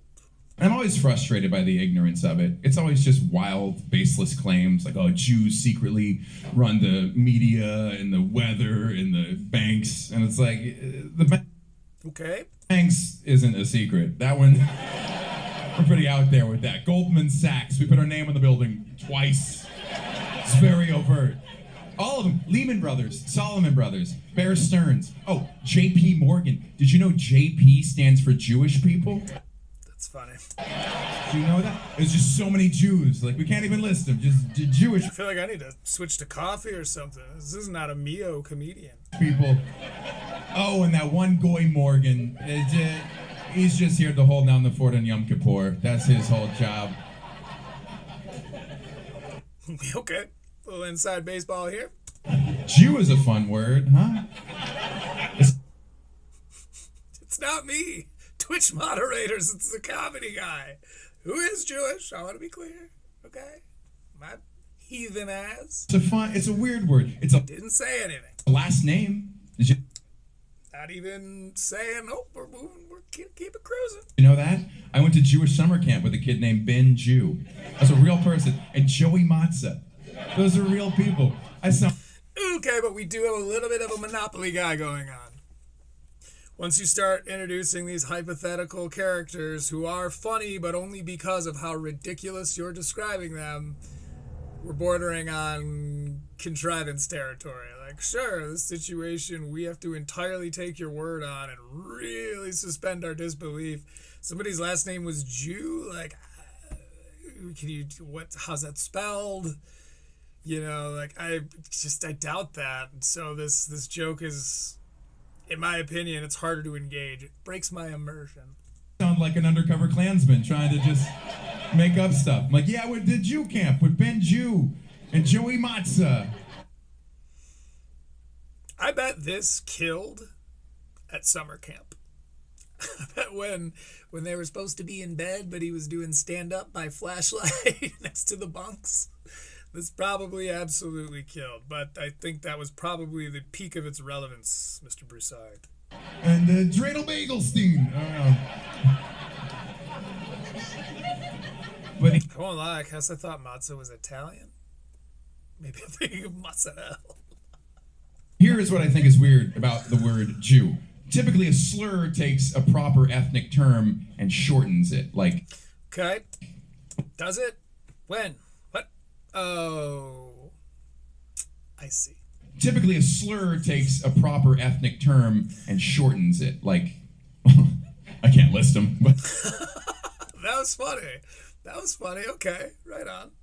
Good chuckle. Get a hell of a chortle out of me. You know. That was chortle worthy. With a hyphen, no less. But Jew is already compact, right? So people get weird. Like, am I allowed to say Jew? Is that okay? I'm like, yeah, Jew. Jew is fine. Jew is great. Okay, but be careful because Always Sunny in Philadelphia, I think, covered this already. So long as it's early on. Like, there was an episode where, I think it's probably called something like The Gang Gets Anti-Semitic or something. But they cover this, excuse me, if the moral of this story, or the butt of this joke, is like, yes, you can use Jew, but it depends on the context. For instance, you can say, my friend's a Jew, but you can't say this Jew, blah, blah, blah, blah, blah, blah, blah. If he goes down that route, it was already done by Always Sunny in Philadelphia. And more people do that than you would think. For as popular as a show as it is, I feel like, especially, millennial, like elder millennial age folks like myself, there was a time when there would just be TV that you didn't choose what was on it. Suspend your disbelief for all of those 25-year-olds out there, but you didn't get to choose what was on the TV. You had like 5 or 6 choices. So you'd go places and there'd just be TV on. And Always Sunny in Philadelphia played a lot. It was on when we were still doing like satellite TV and stuff. Like that was... It played frequently especially in the first 3 seasons. They would do reruns constantly. So when I hear an elder millennial seemingly accidentally make an Always Sunny joke, I gotta wonder if at some point in their highly cinematic backstory they're having an aha moment across the table from some other comic, and in the background Always Sunny in Philadelphia is playing, and they accidentally pick that up. Broussard's got too much of a Dennis vibe to really do that much at all, so let's hear him out. But he does also appear to have an underbite, and if I have any prejudice, it's against those UBs. It's a noun, right? I'm a Jew. You're a Jew. It's the adjectives and verbs that'll get you in trouble. Like, yeah, my Jew lawyer tried to Jew me out of $5,000. I'm like, whoa! That's actually a different take, and I spent a lot of time setting that up, but okay, that's funny. That's far more specific and, frankly, a little bit more helpful. Like, yeah, my Jew lawyer tried to Jew me out of $5,000. I'm like, whoa! No. So it can't be a verb or an adjective. Okay. I like that. Or an adjective and a verb, respectively. No. My Jewish lawyer tried to jip me out of $5,000. Oh, hey, man. For those that don't know, I am Romichel in ancestry, which is to say gypsy. And gypped is, we've talked about it before. That is funny because that is in reference. It is spelled G-Y-P, gypped. So that was an amazing joke, and I loved that. Bravo, Broussard. My Jewish lawyer tried to jip me out of $5,000. See? How do you think I got all this? Better because it offends a smaller, less powerful Cheddar. people. What did you say? I love that. I'm in. Offends a smaller, less powerful group of people. Smaller, less powerful group of people. Why I oughta. Oh, hilarious, dude. That's a fun joke to tell. That's a damn good one, dude. That's very funny. Because a lot of stuff has to go right? He's criticalizing himself. To even get the joke, you gotta know some stuff, some history, some etymology, and then to laugh, you have to be a bad person. Oh. That sweet spot, just educated and amoral. That's the fan base I'm trying to cultivate. Educated and amoral. All right. It was a reference to his own material in his description. Also something I respect. I'm a Southern Jew. I learned my great-grandparents immigrated. There's a weird noise in the background. I find that upon reviewing these, you can't really hear those, like, audio nuances. And in some cases, it's because it is really cute. Your ears know what to listen for at what point, because the video kind of cues it up. But I want to listen for my own. There's kind of a weird static. It sounds kind of sloppy. I'm a Southern Jew. I learned my great-grandparents. It's like someone leaned in on a stool or something. Far less damning than I thought. Parents immigrated from. I'm a Southern Jew. I learned my great-grandparents. Boy, if there is a limit for the amount of times a non-Jewish person can have the word Jew on their video, I am in trouble. Parents immigrated. Thanks, Broussard. From Poland to Alabama because they didn't know anything about it, apparently. They're like, it ranked #1 in alphabetic. I do, as a Jew, I like it here. That's funny. I feel like this is our place. There's so many Jews here. We got all kinds of Jews in New York City. We got the regular Jews, Hasidic Jews. Those are the ones who look like they're wearing all of their clothes at once to avoid checking a bag, you know? Okay. God, you see this with New York guys. Hopefully he's aware of the fact that his special is supposed to sell outside of the city, because even the train car thing is one of those, like, a bumpkin, bro. I'll take your word for it. Like, biggest city I've ever been to is Tampa Bay. In the South, very few Jews, and more anti-Semitism, which is very frustrating to me. How can you hate Jews when you've never even met the most annoying ones, you know? Come on. Southern anti-Semitism, it's speculative, it's abstract. It's like a liberal arts degree. Like, I hate the Jews. I'm like, all right, what conspiracy blog did you read? When a New Yorker is like, I hate the Jews, I'm like, okay, what'd your landlord do this week? Let's hear it. Okay, yeah. Again, the subject of the funny is like New York be all, you know, and maybe that's awesome for people from New York. I don't, again, maybe that's the thing, is the best New York joke in the world is only ever going to register, you know, lower middle tier for people who, I've been there. I found it exhausting. I wanted to see the Statue of Liberty. I made it like 8 blocks because I'd gone there for a bartending gig, and everything is so crazy expensive, but I found the one campsite that's in the Hamptons, like, and it was like $26 a night or something. I was bartending at a PGA event. I want to say it wasn't Ryder Cup. It was the U.S. Open or something like that. So, as I've said before, I would travel, you know, event to event across the continental U.S.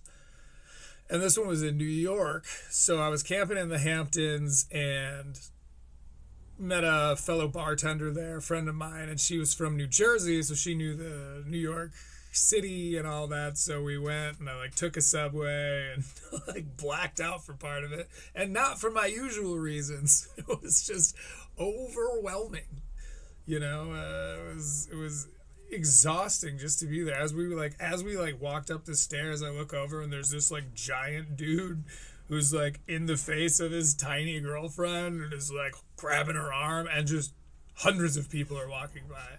Again, I'm from the sticks where it's like, the fuck is this? So I'm kind of going over, and like, you know, the bartender friend of mine was like, come on, bro, we gotta get the fuck out of here. Like, what? It happens all the time, dude. It's like normal here, like whatever. And I'm standing there like, okay, but if I see that arm go back, I have to do something. And then I look over, and there's another guy who's kind of standing at my like 2:30, and he gives me the nod. And I look over, and there's another dude standing over here at my like, you know, 9 o'clock or whatever. And I'm like, he gives me the nod. And I kind of stood there for a while until the dude recognized he was being watched by a couple of psychopaths who were like, give us a reason, motherfucker. So he kind of stands down, and we move on. But I made it like 4 or 5 more blocks. It was like, Val, I gotta go to bed, dude. I want to get out of here. Like, it's exhausting just to be there. So I'm sure that people that live there, yes, they're a different breed of human for sure from me. I could never do that. And they're good for them, and they deserve to have their jokes reflect, you know, things that they all get together. And I'm sure it feels like a whole world. But again, when you're putting stuff on the internet, these super New York heavy jokes, I feel like I can speak from firsthand. I don't find them relatable, and thus I can only objectively recognize like, oh, that's quality writing, or that was a fantastic subversion of expectation. But like at a point, it can only be so funny to me, and I imagine the other meatheads. Big news, America! Well, could have timed my rant out a little better there. Could have been an ad skipping rant. Oh, look, we've got Kenan Thompson for another commercial. Oh, this one's for weight loss pills. Guess he's no longer working at the Good Burger. Fellow millennials. I grew up around very few Jews. I went to a Christian high school in Atlanta, Georgia. Very preppy, very waspy. Wait. You went to a preppy school? Just like Broussard. As a former dirty kid, I don't believe you. On 3, 1, 2, 3, states' rights. Like it was that kind of, you know. Our mascot was Andrew Jackson. It was that kind of. Yeah, it's funny because for a long time I didn't realize states' rights was like a pro-Confederacy argument. I, in principle, was just like taught that, and I agree with that. Yeah. State governments or the federal government or whatever, states' rights. Apparently, it is what do they call that? Dog whistle. And I didn't know that. I said it a lot, probably publicly, without knowing the cultural connotations and just being like, yeah, no, that makes sense, sure. It's only racist if you're well read, but it was. I just got. I just set myself up for that one. I'm the goose. It was like old money. It was like all the kids had last names as first names. The girls were named Reagan mostly, but the guys first names. Townsend, Whitaker, Chambliss, Matthews, with an S. I'm Mathew. He triple word scored my name. That felt personal. I think that's a boggle. Is that boggle? Scramble? Scrabble? Look, I know games. My favorite was my first day there. This guy walks up, just tall, all-American, big smile. He goes, "Hi, welcome to Love It. My name's Spalding Walters." I was like, no, it's not. That's a LLC, I'm pretty sure. That's a LLC. What are you, one person or the two guys who heckle the Muppets? Spalding Walters, huh? Where are your friends Ritz-Carlton and Courtyard Marriott? Where are they hiding? Huh? Hey, isn't it fun, by the way? That's funny. Yeah, no, he's won me over already. He's it's again, he's speaking from what he knows. He doesn't try to like work around the whole like I look super preppy and I'm an educated guy thing. I think that's awesome. Didn't start it off with too much like on the note, because again, it's trotting the line between what I was just describing, where like trying to ignore the fact that we're all seeing you and going, "Who's this fucking prep?" Rather than like, you know, full on ignoring that. He's talking about like his backstory and being very upfront with it, but also isn't going the other direction with it and being like, "I know what you're thinking." And yes, that is what I'm using to open, what I will be using to open up. You know, it's a rookie move, and some people are indeed rookies doing it. But that initial self-deprecation, like, again, you see it on Kill Tony, where they'll advise even people to be like, "Oh, it's good to be self-deprecating early on because it pulls the audience over onto your side. It kind of wins people over."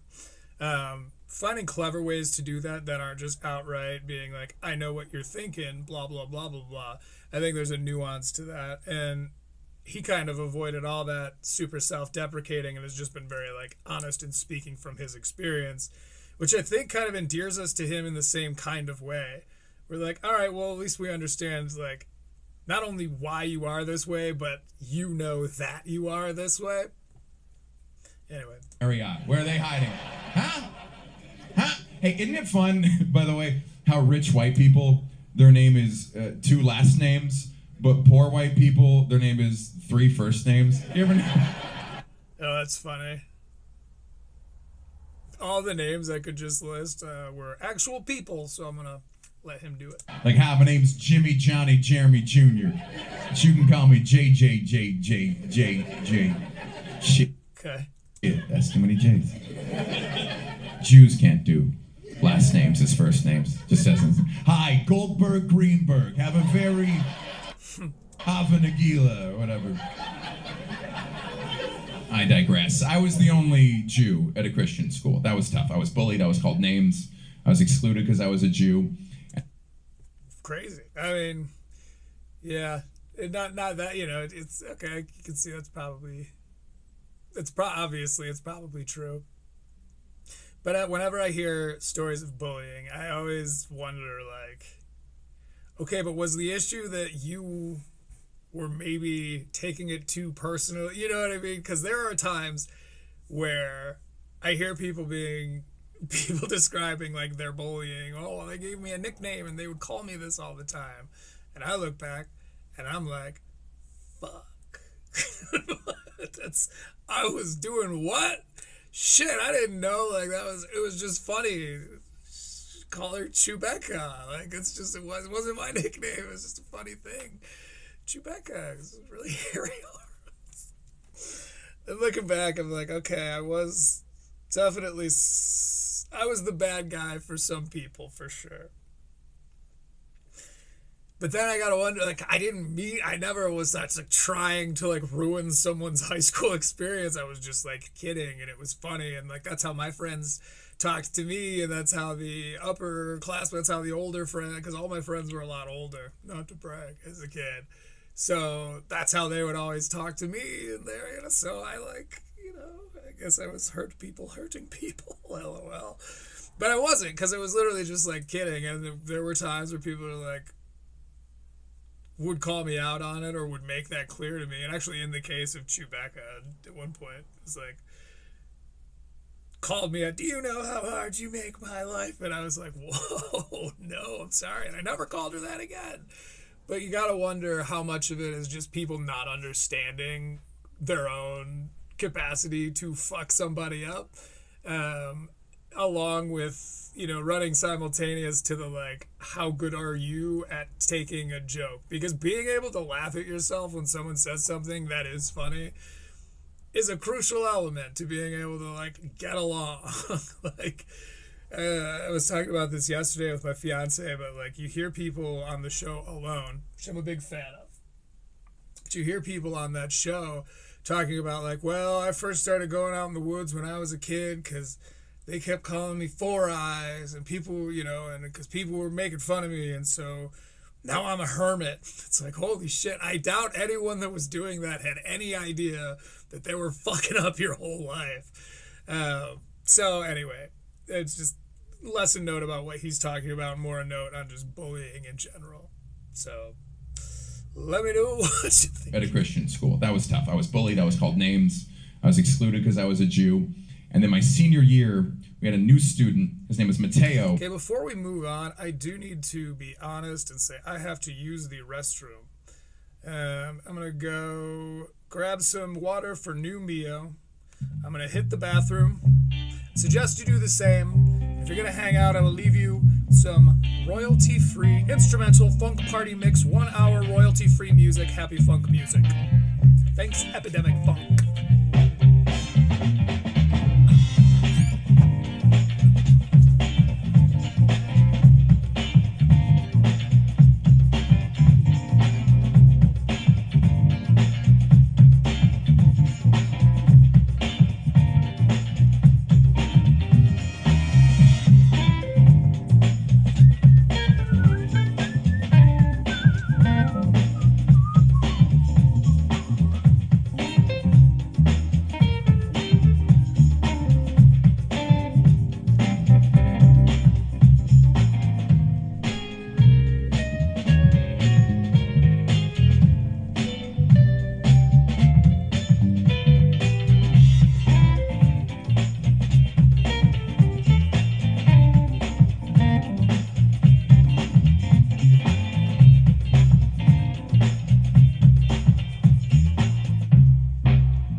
Whistling solo for you by yours truly. Hi, I'm Jippo. Some call me Druid the Punk. Some call me Opal Punk. Some just call me Hey Punk. But let's get back into Mathew Broussard, shall we? Talking about his experience as a Jewish person in a Christian high school. Excluded because I was a Jew.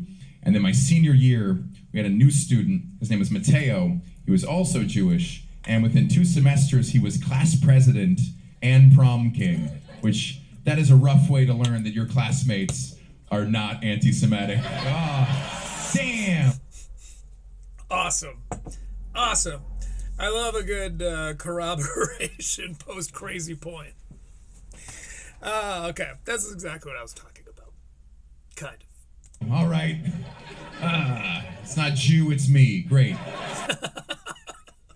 Did not ask for a control variable. Turns out none of the Yeah, okay. So as I was talking about earlier when watching him on Story Wars, he didn't have too many home runs on Story Wars, you know, a couple of word joke, a couple of puns.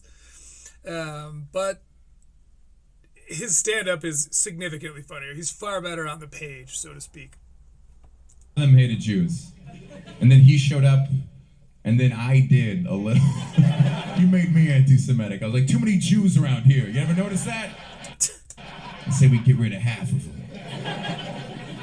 By the way, not to actually you here, Matthew, but your special is not 48-48. It's 48-47. You seem the type where that might bother you.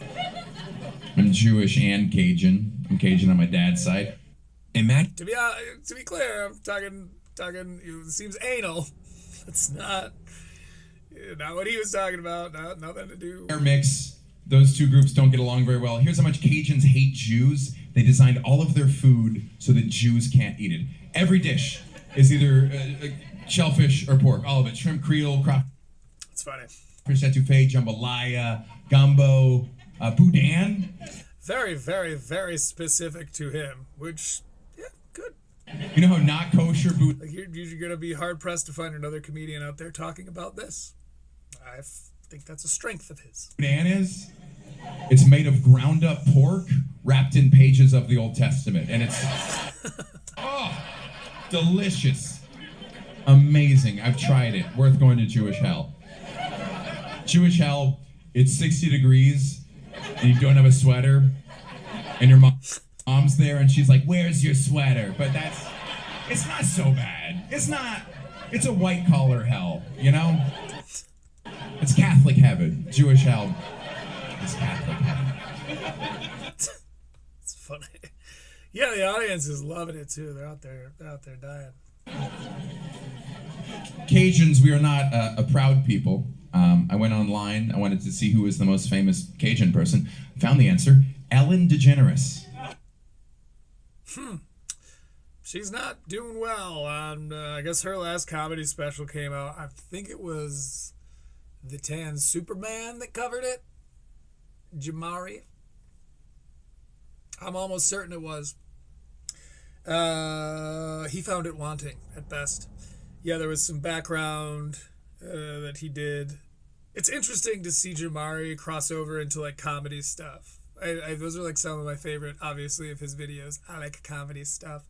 But also because he's not fully immersed in like the anti-shop, like, I was going to say Akash Singh is a cook thing, but he did do a video on Akash. That was actually another one of his comedy crossovers.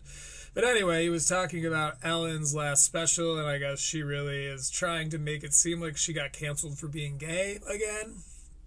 And the first time, maybe. But this time, that's not what I've ever seen. I don't think I've seen anyone being like, yeah, Ellen DeGeneres is the worst person in Hollywood 'cause gay. It was like, Ellen DeGeneres is the worst person in Hollywood because she won't let her employees make eye contact with her. It's like, and I guess she didn't acknowledge that at all. Now, this is just me going off of Jamari's takes, but, you know, again, he's the tan Superman, so how could you doubt him? Ellen DeGeneres is Cajun, and you didn't know that because she doesn't mention it. She is out of the closet, but still stuck in the spice rack. It's funny. That is the stigma. Again, very, very clever wordplay. I'm enjoying. Yeah, chortle-worthy is a great way of putting it. It's a charming little special so far. Of my people. And Cajuns, if you aren't familiar, we're a race of drunk rednecks from Louisiana who are both bilingual and illiterate. I feel like this is the way to enjoy Broussard, is with a pause button. Being able to like kind of catch yourself up and do the math a little bit. Let's hear that one again. From Louisiana who are both...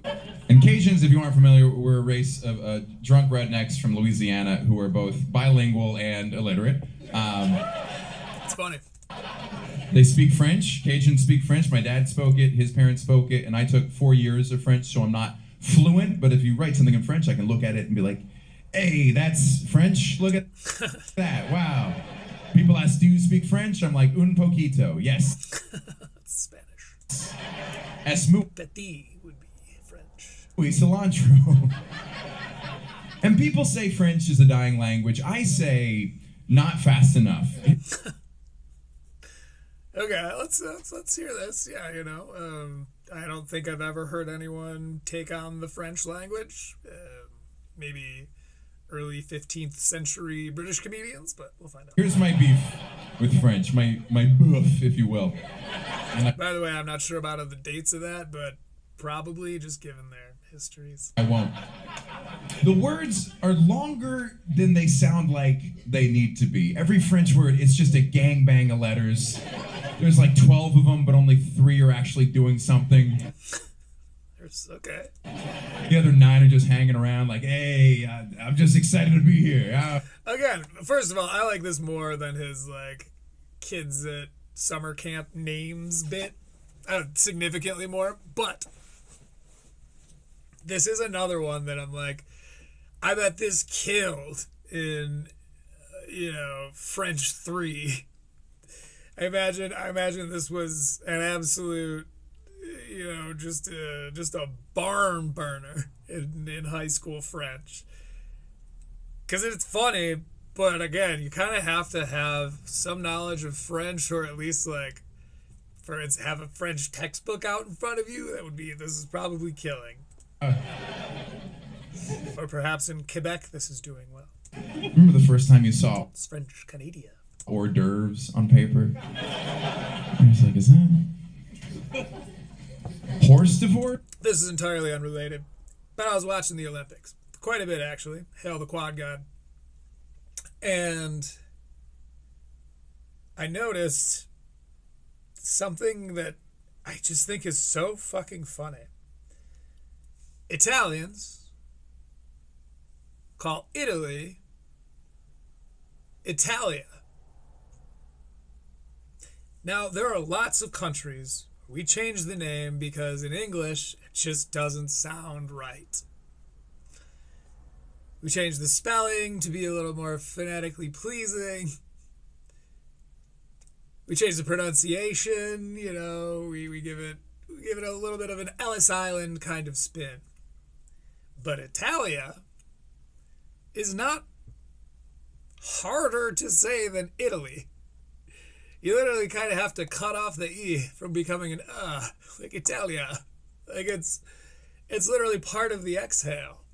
It seems so much to me like somebody at some point did it spitefully and had the right connections to make it stick. Where it's like, we are from Italia. Italia? Try Italy, friend. Like, Italy? What? Italy? Italia. Like, we took a really phonetically achievable and frankly a pretty nation's name, and we were like, let's cut off all that fancy A at the end there. Anyway, so while we're in the market for doing language jokes, I think it's hilarious that we refuse to call it Italia. But here on Critical Leaks, we acknowledge that, my Italian friends. First, what is that? Which, according to my metrics, there are none of you here, but the 0.1% of Australians that watch this, go tell the Italians. You guys are practically neighbors, as far as I know. Is this my Gmail Meathead, Kill Tony fan. password? Or... You couldn't have French Wheel of Fortune. That wouldn't work. They're like, okay, it's a 7-letter word. You're like, yeah, I'd like an A. Yeah, there's 19 A's.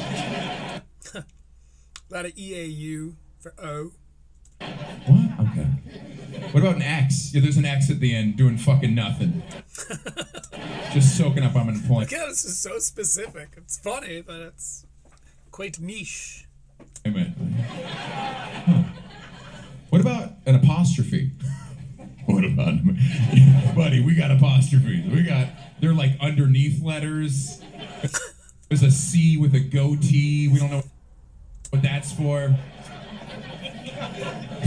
Best example of the inefficiency of French phonetics. Their word for water is O, which is spelled E-A-U. It's crazy when that happens. Mate Stradamus. Hans Stradamus. Japo Stradamus. Which looks like Druid the Stradamus. it sounds like Sylvester Stallone lost for words. Like,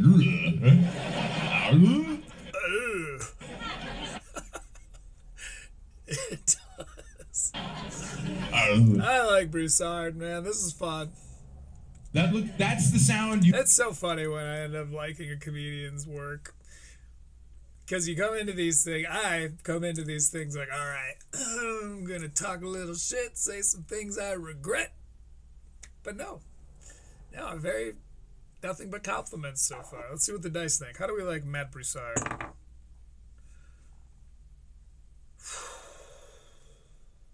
Perhaps there are things to come I did not foresee. You make when you forgot the name of the person you're singing happy birthday to. Like, happy birthday to. Happy birthday. But this word is pronounced O, and it's spelled with 3 different vowels, none of which are O. That's true. Did vowels unionize in France? The reason I get so worked up about this is because I had to study Hebrew for my bar mitzvah. The question, did vowels unionize in France, is my favorite sentence I've heard all day. And I've only really talked to me today, but still, it's a high bar. And what makes Hebrew very difficult is there are no vowels in the Hebrew alphabet. No vowels. If you ever wanted proof of how cost efficient the Jews are, at some point in our history, someone What's because I'd like to buy a vowel. asked, would you like to buy a vowel? Oh! We're like, oh. I think we're good. I think we're all right, yeah. No guac on this burrito. Thank you very much. Or we had vowels at some point and we just sold them wholesale to the French in the great vowel movement.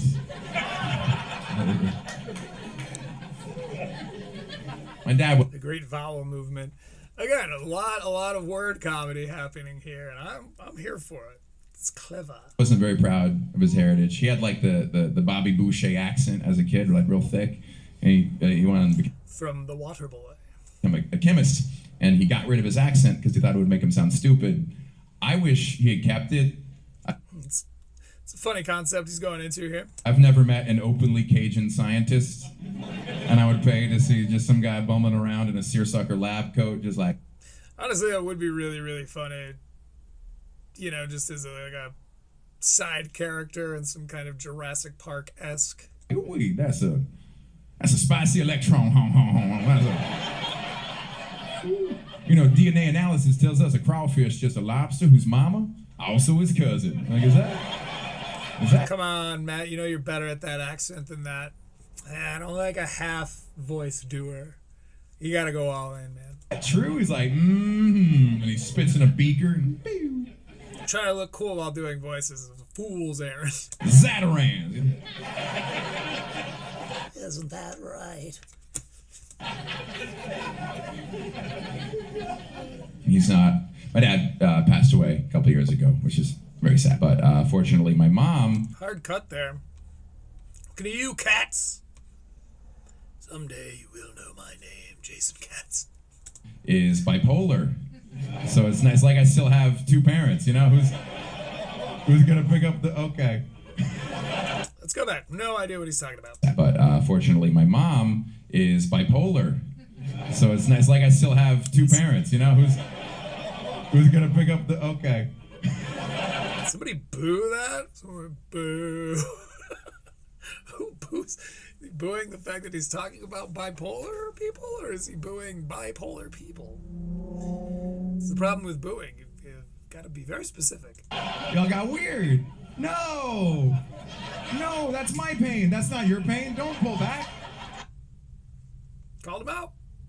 Don't do that. There's a goddamn boat outside my window. Don't groan. Don't rob me of my catharsis. Aw. Like you're a good person. Cool. My mom laughs at that joke. Fuck all of you. My mom loves that joke. Well, now I'm wondering if somebody actually booed or if that was Broussard in post. I don't know. There's no reason for it, but who's gonna, like, boo that? it seems like maybe the crowd didn't react as adversely as he intended for this joke to really land. Let's go back. This may be maybe I'm doing an eekism, but we'll see. Oh, that's my pain. That's not your pain. Don't pull back. Don't do that. Don't groan. Gotta go back farther. Okay. Ooh, we hear it. I have two parents, you know, who's gonna pick up the, okay. Did you hear it? Boo.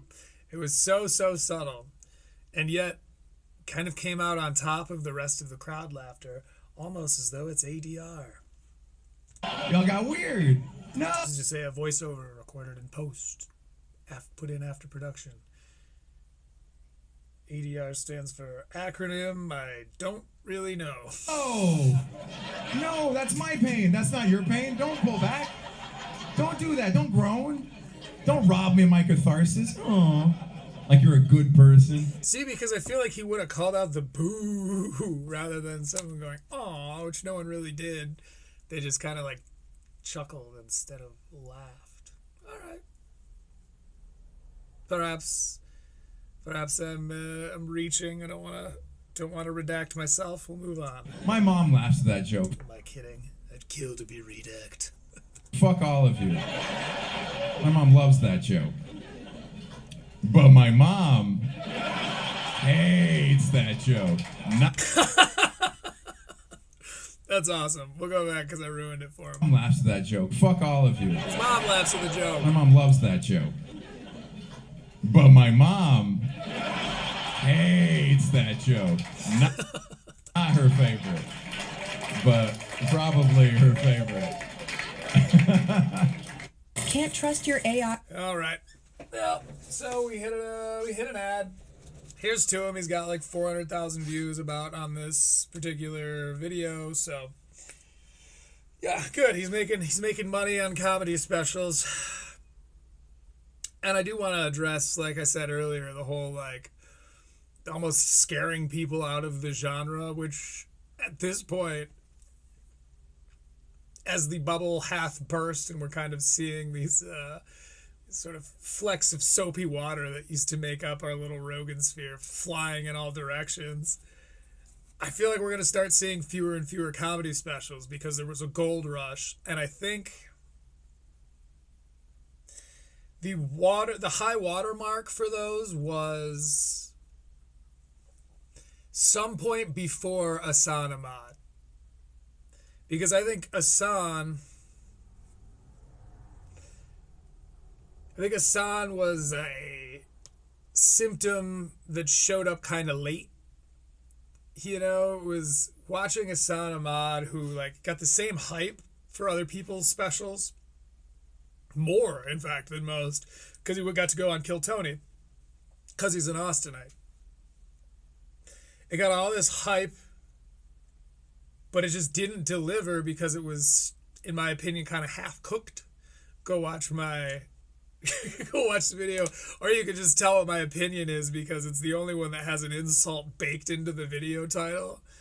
It's Asan Ahmad, too soon, and then in parentheses, aptly named, which was a bitch move. But it really, I mean, that special for me was like, oh, fuck, okay, so this is what's now considered a special and held to the same standards as the other specials. You know, it just is not doing well. I think he's announced that he's disappointed in the results of it. He said on his show once, like, everyone showed up for the announcement of my special, but no one like went and watched my special. And I feel bad that that's the case. I'm not a part of the problem. I'm helping shout it out from a mountaintop, even if you don't like what I'm saying. But like,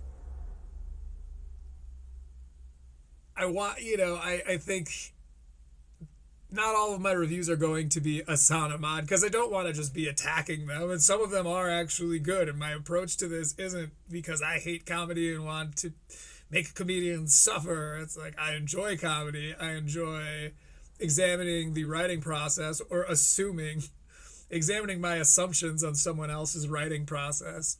And that's why we do Critical Leaks. But I am already noticing like fewer and fewer specials are kind of are coming out. They're coming out in a far, less concentrated timeline. And if I'm honest, I think that Bobby Lee's special, which is supposed to come out far later this year for whatever reason, so that he can go do the podcast rounds and such, which is probably why he allowed Ari Matty on Tiger Belly, because he knows eventually he's going to need to ask Tony for a favor. That's why I said it was a Hinchcliffe favor earlier. He needs to appease the god.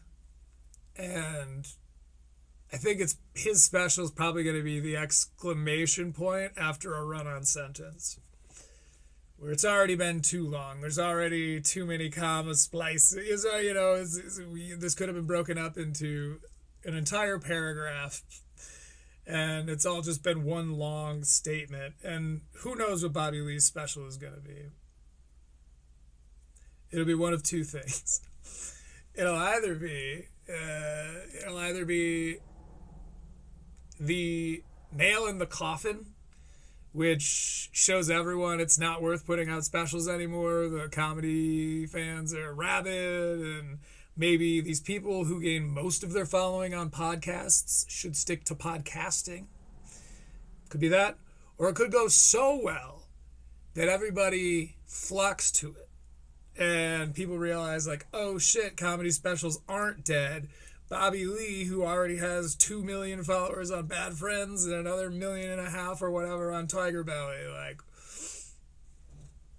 or maybe more. I don't know what Tiger Belly's numbers are like, but maybe he, although he has all these fans, is able to grow even bigger due to his comedy special. But it will be probably a pivotal moment. I believe it will be a pivotal moment. She is bipolar. She's been doing a lot better the last 6 hours. I think things are talking about his mama. Really on the mend. 77 years old, tiny little Jewish lady. No boundaries anymore. No boundaries, no filter. We were in line together at the grocery store. It was me and my mom. We were at the self-checkout. There was a woman at the machine next to us who was about my age. Okay. He's setting it up. I don't really have much to say. I just have to break these things up. She had 3 kids, all the same size, running around her. My mom looks at her and goes, "Triplets?" She goes, "Uh-huh." She goes, "Vaginal?"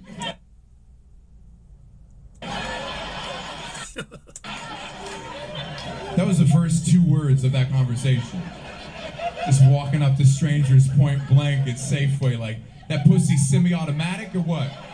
Okay. What you got? You got that ooh-ah? You got that brah brah brah? Brah. Buh.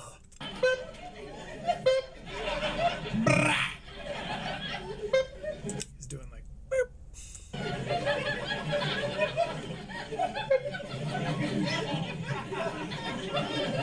Those funny act outs. It's a cute story, right? This next one is not. Okay. I was visiting my mom in Atlanta. I had to drop her off at the airport. 10 minutes later, she calls. She says, "Hey, come pick me up." I'm not getting on the flight. I ask, "What happened?" She says, "I'll tell you when you get here. Here's what happened. She went to check in. She was holding her dog.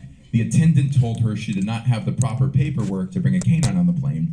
And she's an old white lady, so she argued." Okay, we're going back a little bit because I got to set up a charger. This thing's eating up my battery. My battery. "Come pick me up." I'm not getting on the flight. I ask, "What happened?" She says, "I'll tell you when you get here. Here's what happened. She went to check in. She was holding her dog. The attendant told her..." She went to his mom's not getting on the flight. She went to check in. She was holding her dog. She did not have the proper paperwork to bring a canine on the plane. And she's an old white lady, so she argued, but she's also a little bit senile. These situations like this are the stuff that hilarious body cam footage videos are made of, I am finding. That is a genre that I never thought I would be absolutely obsessed with, but I have a hard time not clicking them when they pop up in my feed. Where it's like, entitled Karen fucks around and finds out. I'm like, oh, does she? And she forgot the word manager, so she instead said, "Let me speak to your master." Whoops. Almost. Close. Oh, shit. What race was the attendant? I'll give you a hint. It was the Atlanta airport. So, the same race as all of the attendants who stopped what they were doing and go, what the fuck did you just say? Oof. What the fuck did you just say? And they came out from behind the counter to yell at her in her face. And now I am unwittingly the getaway driver. And aiding and abetting a hate crime. And we're in the car, and I ask, okay, well, how did you apologize? And she said, apologize? Oh, boy. I said, did you tell them it was a mistake, that you were sorry? She says, well, why would I do that? I was already in trouble. She's not wrong. There's no... Oh, my God. That's a good story. Oh, there's no way out of that. Besides, like, undercover boss. This was a show in the early aughts, but I don't need to tell you that, fellow millennials. It's hidden everywhere. I'm your master. Okay. My fear is that someone filmed that. Because if you put that video online, she would be a meme, like a Hall of Fame meme. Yeah. Yeah, that tracks. Again, in the same way that, like, I watch videos all the time where that's the case, where they'll go onto a plane and there's some rich guy or gal or woman or man there that's like, you can't arrest me, and then all of a sudden it goes from like, sir, we literally just need to see your ID, to like, stop resisting. Every time. Like, that would be my... I've watched a lot of them. That's all of them. Biggest credit. Maybe not always with the rich people, but it always starts off with, bro, we just need to see your ID. It always ends in like, I'm not resisting. It's like, yes, you are. Stop fucking with your hand. You're going to get tased. People are like, wait a second, your mom... They're very exciting. Mom is Karen Carry-On? No fucking way, dude. Big fan. JetBlue Lives Matter. You know?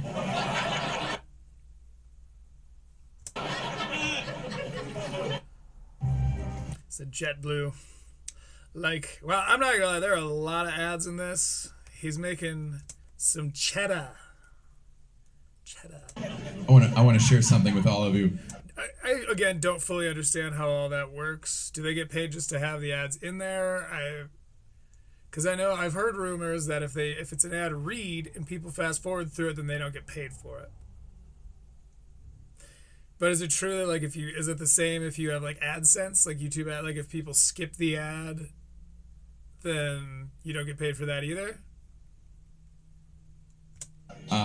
My mom... Let me know in the comments if you know.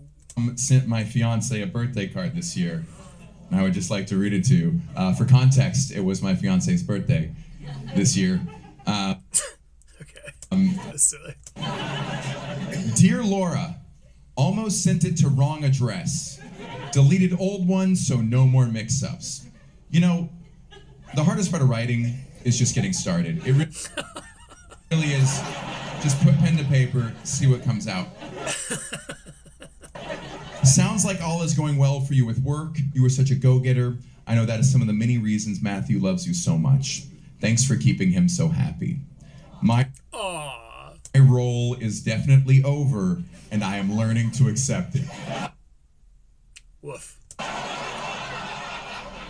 Told the boys to grow up and... By the way, he's reading this card. He has the like happy birthday card. Now, is this just a prop?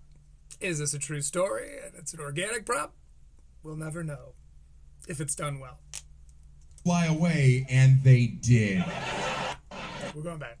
Told the boys to grow up and fly away, and they did. Have a happy day. And question, is that a birthday card or a suicide note?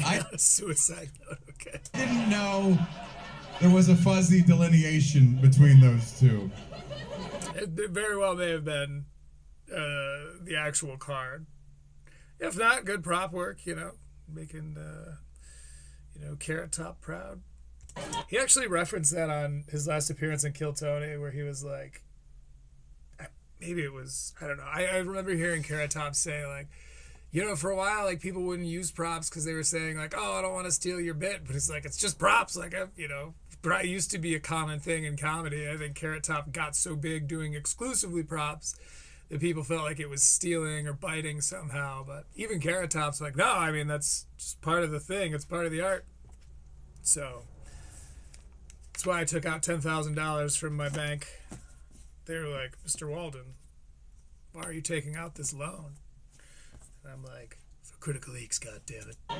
She sent my fiance a goddamn concession speech.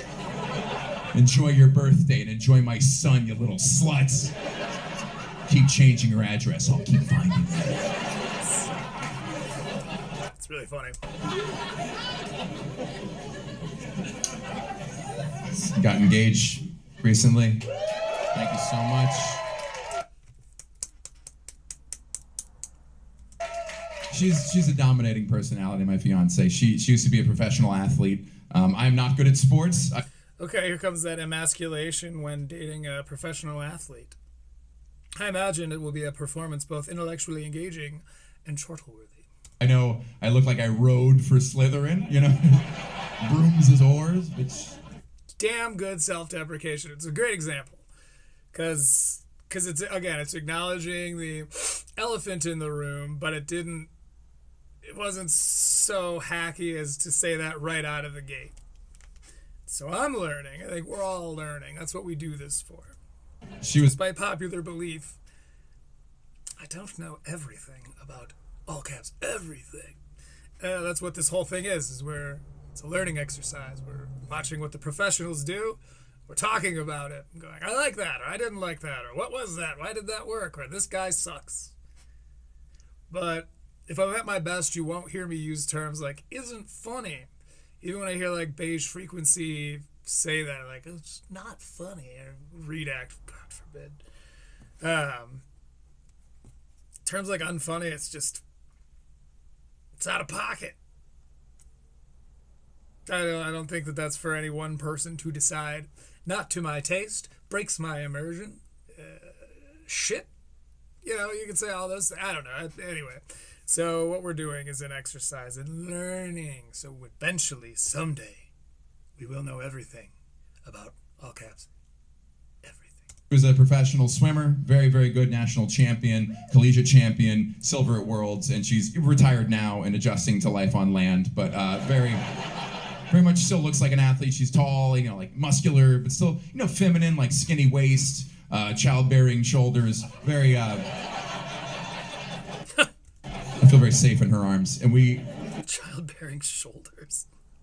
We're similar in size, which there's nothing wrong. I'd fuck her. I don't know. Okay. I don't know what to say. She's great. But the downside to that is the thing a lot of straight guys like to do is you give your girl your shirt to sleep in, and it fits her very baggy and billowy, and that makes you feel very manly. Okay. Maybe, yeah. For whatever reason, I'm catching 90s vibes from this, but maybe that's just like, you know, when you'd see it the most, maybe it's still a thing. And protective. And when she puts on one of my shirts, it's like... Also, until the last, 2 years, I was a size small. Not anymore, mind you. I've gained, a me's worth of weight. That's how that should fit. Yeah, I'm bulking up. I gotta be ready for the season. It's perfect. Sleeveling, collar. You keep that. You earn that. You know what? Here's my lunch money. Just a good fit, I see. Don't hurt me.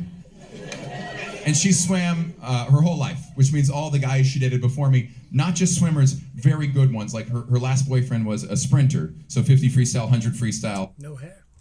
A little bit of backstrokes and butterfly also. And he went to collegiate nationals. He had Olympic trials cuts. I know most of those words. Only Googled him for a few hours, but very speedy guy. That's what I mean. That's why I'm, fellow narcissist here, my friend.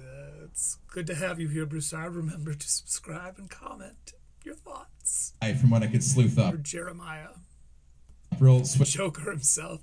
Can we just double back? Because I was doing coverage. I had to be very professional back there. But it's so fucking funny that Jeremiah is the Joker. And he was the one that always fucked with Tony. And Tony's wanted to be the Joker and never will ever stand a chance at having that happen anymore because he's doubled down on the whole, I am American Badass thing. I just think that's so rich. Good for Jeremiah. Hope he gets Joelberg a role as like a criminal or something. I heard it. Swift fella. And fun fact about this dude, 6'7", which you would think that would be intimidating, that your fiance's ex-boyfriend is a 6'7" elite swimmer. But the cool part is that he's a swimmer. We can just sleep in his old shirts. Very, very okay. Nice.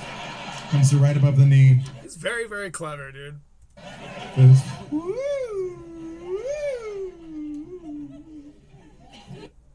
and stuff? Yeah, he's also making a freaking mint off of us. In this particular commercial, it's the guy from Spider-Man trying to sell you insurance. You know the guy. Give me Spider-Man! Give me Allstate! Or whatever. And this one, 2X match. Oh no, sad kids, we're out of here. She's tall too. She wears size 11 shoes. I did not know this. Women's shoe stores only carry up to size 10, so she has to buy all of her shoes online on a website called, how mean is this? Oh boy. Amazon.com. Oh god, really good, really funny. Isn't that? Because of the Amazons, you see. That's a silly one. That's a silly one. That joke is all about delivery. That's for real. And if you don't get it, you will in 1 to 2 days. You will get that delivery. See what I mean? Very clever. Any women with size 11 or larger shoes in the audience? Ask because I'm a pervert. Cool. What? Ask because I'm a pervert. I see both of you here. Size 11 and size 11 and a half. Kind of cuts to this woman in the audience, and she's like nodding, and her son or someone sitting next to her is like so nervous about being attention near him that he's got his hand like crammed into his face, like he's trying to sit casually, but there's just like a ton of pressure there. Yeah, let's see where he goes with this. How tall are you? This is a 2004 if you want to see the screenshot.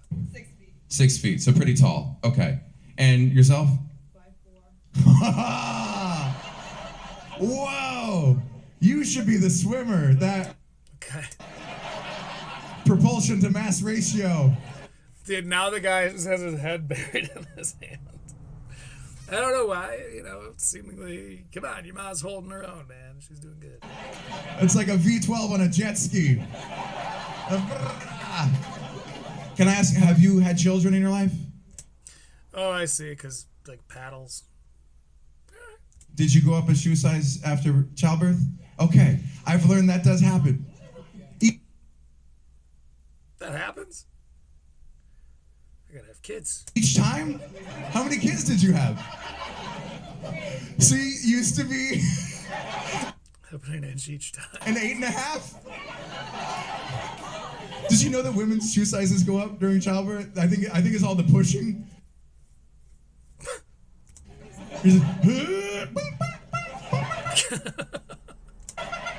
His toes popping through. Very cartoonish imaginings I enjoy. I think women's shoe sizes are fucked up. Clothing sizes too, because they're like 2s. It's like a size 6, 4, 2, 0. They are weird and confusing. So many times I've Googled, like, what is this size in men's? But then you can be smaller than a 0, and then it switches. It's 00, 000, and so on. How creepy is that? That as you get smaller, some girl like, yeah. Your clothes go, oh. Ooh. Ooh. Okay. Ooh. It's a hilarious setup for that to be the punchline. I like it. I feel very bad for women. I know they have impossible standards of beauty to try to uphold ridiculous things like this. But we are just about to the halfway point, which means soon, worry not, we will be reading a passage from the autobiography written by Corey Feldman, Choreography. We're all looking forward to it. Supposed to have no leg hair, no armpit hair, no nipple hair, and then eyebrows like Eugene Levy. That's just can't be bushy enough. Gotta be, just be chemotherapy from the neck down, and then Yiddish librarian. Just Yiddish librarian. They go shh. but it's spelled S-C-H-H-H-H. It's a very visual joke. Okay. My fiance was not an Olympian. Yeah, more spelling, more word stuff. I like word stuff. This is a tough subject. So 2 months after Going back, what's a tough subject? my fiance was not an Olympian. This is a tough subject. So 2 months after we started dating, she went to the U.S. Olympic trials. She was ranked #1 in the country in her event. Damn. And she didn't swim the way she needed to, and she didn't make the team. Ugh, she quad-gotted. Oh, yeah. Your past is not a chain. It's a thread. Pull it, and it may lead you home. And that is very painful when a person works their entire life Ilya Melanin, the quad god. at one goal and misses, and you've only Motherfucker does backflips on his ice skates. been dating that person for 2 months. That was a lot for me to deal with on our 7th date. I don't know. If you're curious what I'm talking about, Google the quad god and jump down the rabbit's hole. What do you say to that? But hey, sorry you You'll always be my champion, Ilya. failed at your dreams. Also, what's your middle name? Mine's Lawrence. Isn't that embarrassing? We're going back. I got too involved in quad god stuff. Person for 2 months. That was a lot for me to deal with on our 7th date. I don't know. Gotta go back farther. I have no idea what he's talking about. Team, and that is very painful when a person works their entire life at one goal and misses, and you've only been dating that person for 2 months. That was a lot for me to deal with on our 7th date. I don't know. What do you say to that? But hey, sorry you failed at your dreams. Also, what's your middle name? Mine's Lawrence. Isn't that embarrassing? Do you have any food allergies? Do you believe in God anymore?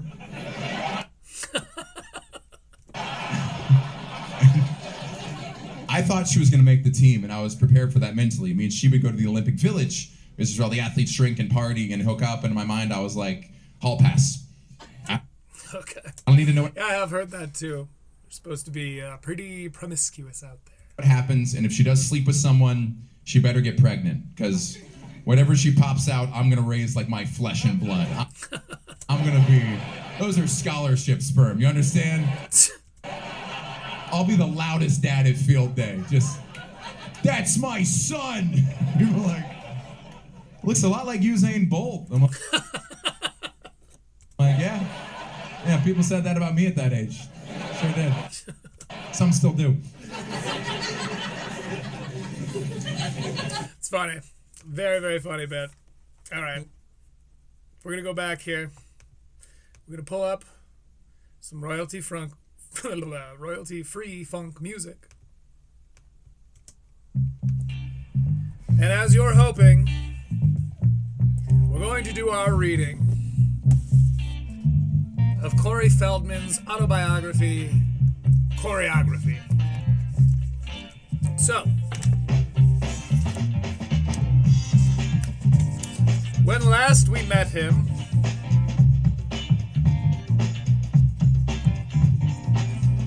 we found out that he discovered Santa Claus was not real at the age of 3, I believe, when he was on a commercial and the director told him, "You're going to meet Santa Claus today." But when the time came, the person who was the Santa Claus who was reaching into frame to grab a glass of Coca-Cola was just some guy in a Santa sleeve and a glove. And he can't remember anything before the start of his career. It was his first memory is finding out Santa isn't real. And then, until the age of 5, I lived with my parents, Bob and Sheila Feldman, and my big sister, Mindy, in a modest 3-bedroom California ranch in the once sleepy community of Chatsworth, a district of Los Angeles situated in northwest San Fernando Valley, bordered to the north by the Santa Susana Mountains. Quite a sentence. Susana Mountains. My father, a musician and producer, wasn't around much, Most of his time was spent on the road, performing with his cover band, Scream, at Los Angeles area theme parks like Knott's Berry Farm and Magic Mountain. So, most of my days were spent at home with my mom. Booby might come up, it's his grandmother. Booby might come over to babysit or take Mindy to rehearsals and act as her on-set guardian on the days when my mother had a headache or was too sick to get out of bed.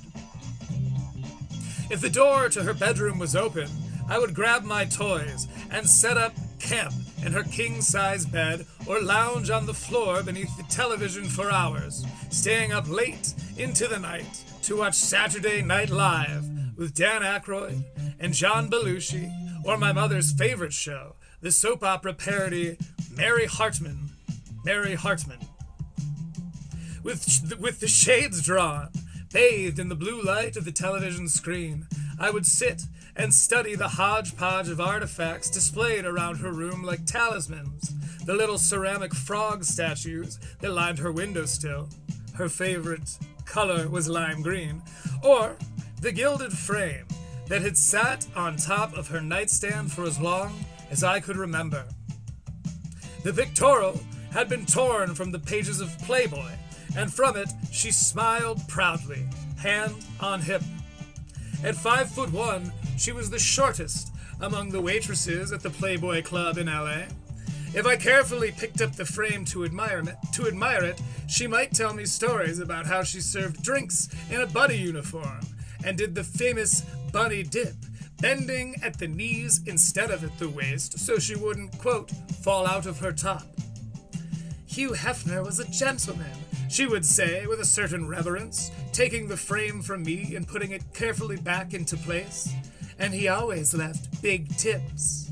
I liked the way she winked when she said this, and I pictured Mr. Hefner as some sort of benevolent father figure, merrily doling out, quote, big tips to other working women like my mom. This has been a reading from Corey Feldman's autobiography, Choreography. We'll read another passage when we get to the next episode of Critical Leaks.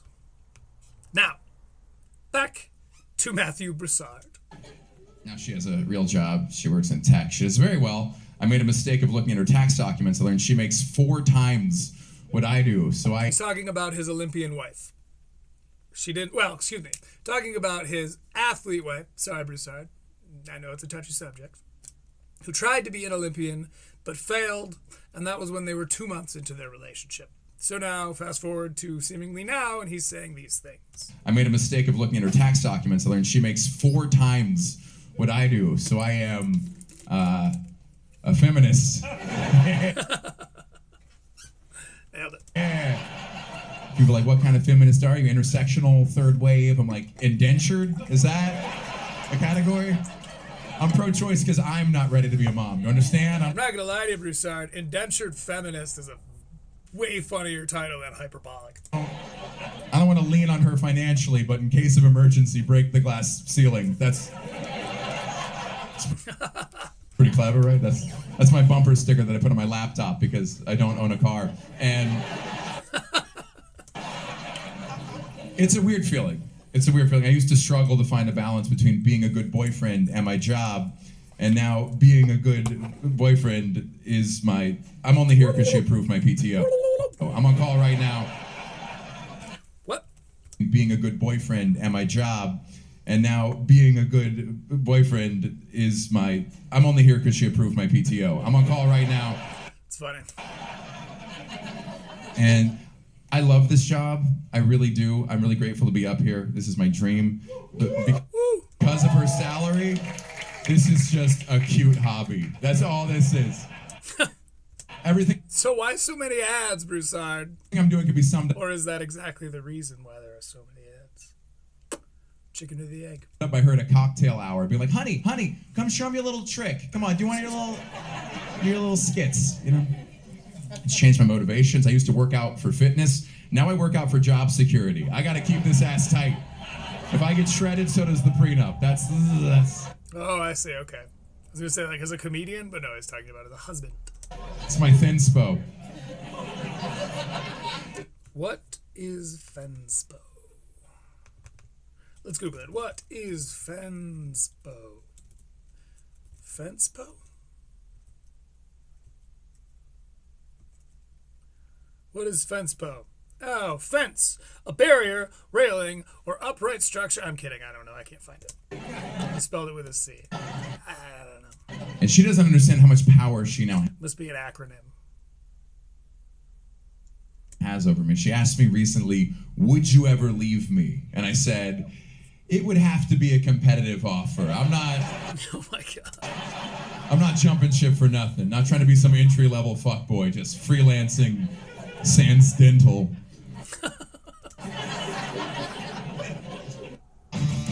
See, with all these ads, it's some fun hobby. Ooh, My Chemical Romance is playing the Aftershock Festival. Fun fact, I saw My Chemical Romance perform in like 2005. They were opening for Green Day on the American Idiot tour. Here's the twist. It was awesome. In this saga. I've been doing comedy for about 12 years now. I've been with her for almost 8 years. 3 years ago. This was pre-Black Parade, which I can't hear without bursting into tears. All I'm thinking about it. She started doing I want to Christ her out. stand-up comedy also, which means she watched me do this for 5 years and was like, seems easy enough. All right. Scoot. Okay, so I guess his wife tried comedy? Let's go back. She started doing stand-up comedy also. Oh, shit. Which means she watched me do this for 5 years and was like, seems easy enough. All right. Scoot. So they've been together for 5 years, I take it? He's been doing it for longer? Or is he in the accelerated program? I always wanted my work to be inspiring, not in a Rudy kind of way. And it's weird for me because now people see that I'm dating a comedian. Like, oh, look at this guy, shits where he eats. It's like, that's not fair. He was shitting there before. I was already pooping, and she broke down the door and started force feeding me French fries. You know, I didn't fuck in my workplace. She worked in my fuck place. That's not what it looks like, officer. And she was very secretive about it at first. So much Mio. I got the Mio jitters here. She didn't tell me, and then when I figured out, she wouldn't let me watch. And then we got booked on a show together, and I was nervous going in, and I got to see her perform. I wonder if this is like an Akash situation.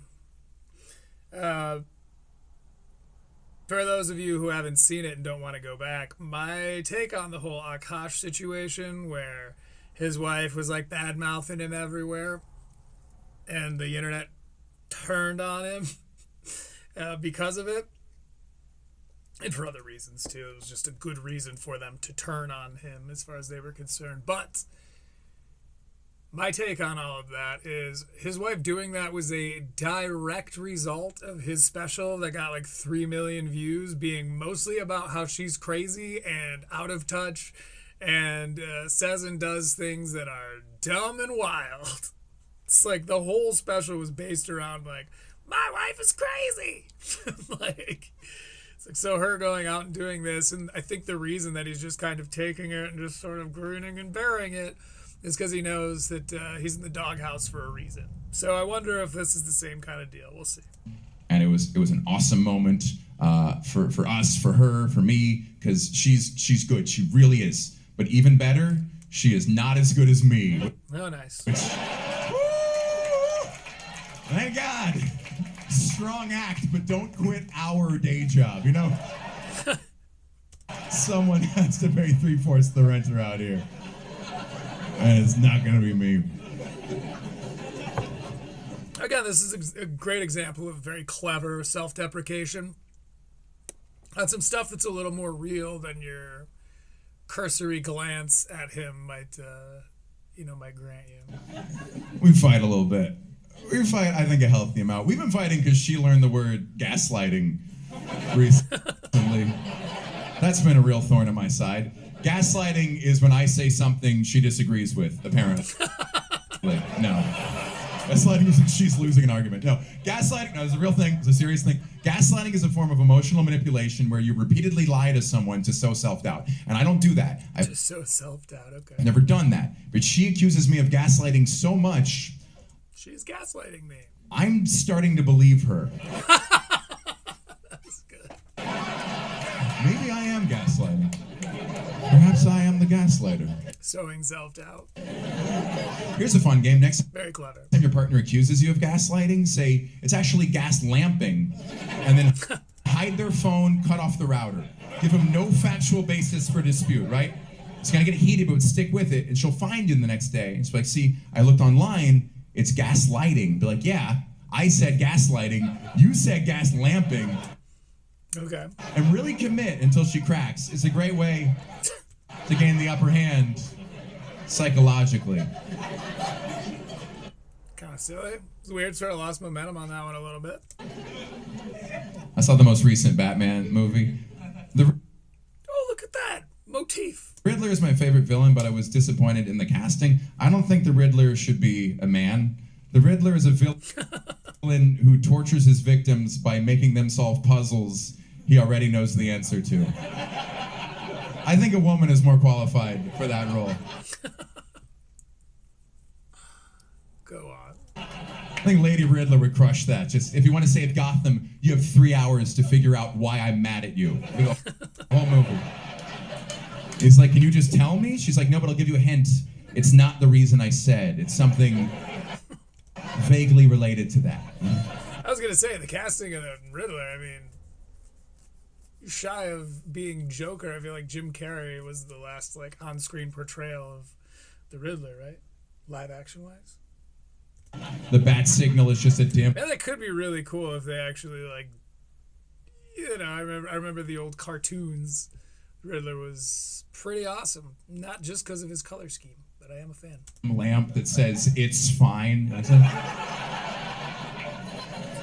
Says it's fine. I don't think a man could be the Riddler. When has a man learned he knows something you don't and not explained it immediately? If the Riddler was a man, he wouldn't give you time to answer. And do you know how the blockchain works? I'll tell you. This is good. You can tell because it's like pulling me in where I'm like just kind of sitting back and enjoying. Very, very, I mean, you know, the usuals where I'll bring up the transitions. It has not, you know, hasn't come up for a reason. This has all flowed exceptionally well. Highly, I don't want to call him underrated because he's got 400,000 views on this almost. So like people are watching him. But I'd never heard of him, so I gotta say, you know, just a little sort of well, you can't call it unsung, as he stated, but kind of an underrated comedian. He's very, very, very solid. You know, we're 3/4 of the way through this, just about, and yeah, give or take, a little less than that, but yeah, I'm finding that like the hypnosis is working. You know, it's a little magic trick how they kind of lull you into that security, which is what you know, some might say lull you into that like false sense of security where what they're saying is valid and yada yada. I would call it immersion. Again, coming from the land of fiction, it's pulls you in, makes you kind of understand the world. He's introduced the characters, he's introduced himself as the protagonist quite well, to where now I'm rooting for him. You know, now we're getting to know this character that is his wife, and very, very, very talented writer. How the blockchain works.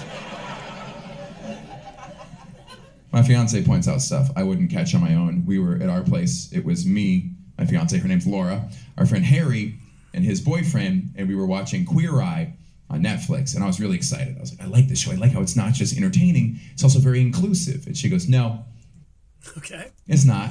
I say, what? She said, this show is just men taking the advice that women had been giving them for years. They only listen when they hear it from another man. And I said, no. No,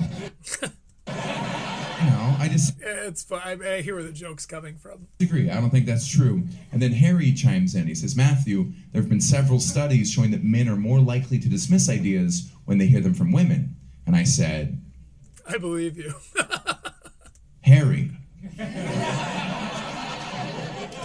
That's a great point. That is God, that's fucking clever. It's really funny. a really, wow. You've opened my eyes. Thank you, Harold. I was blind, but now I see. And then Laura said something.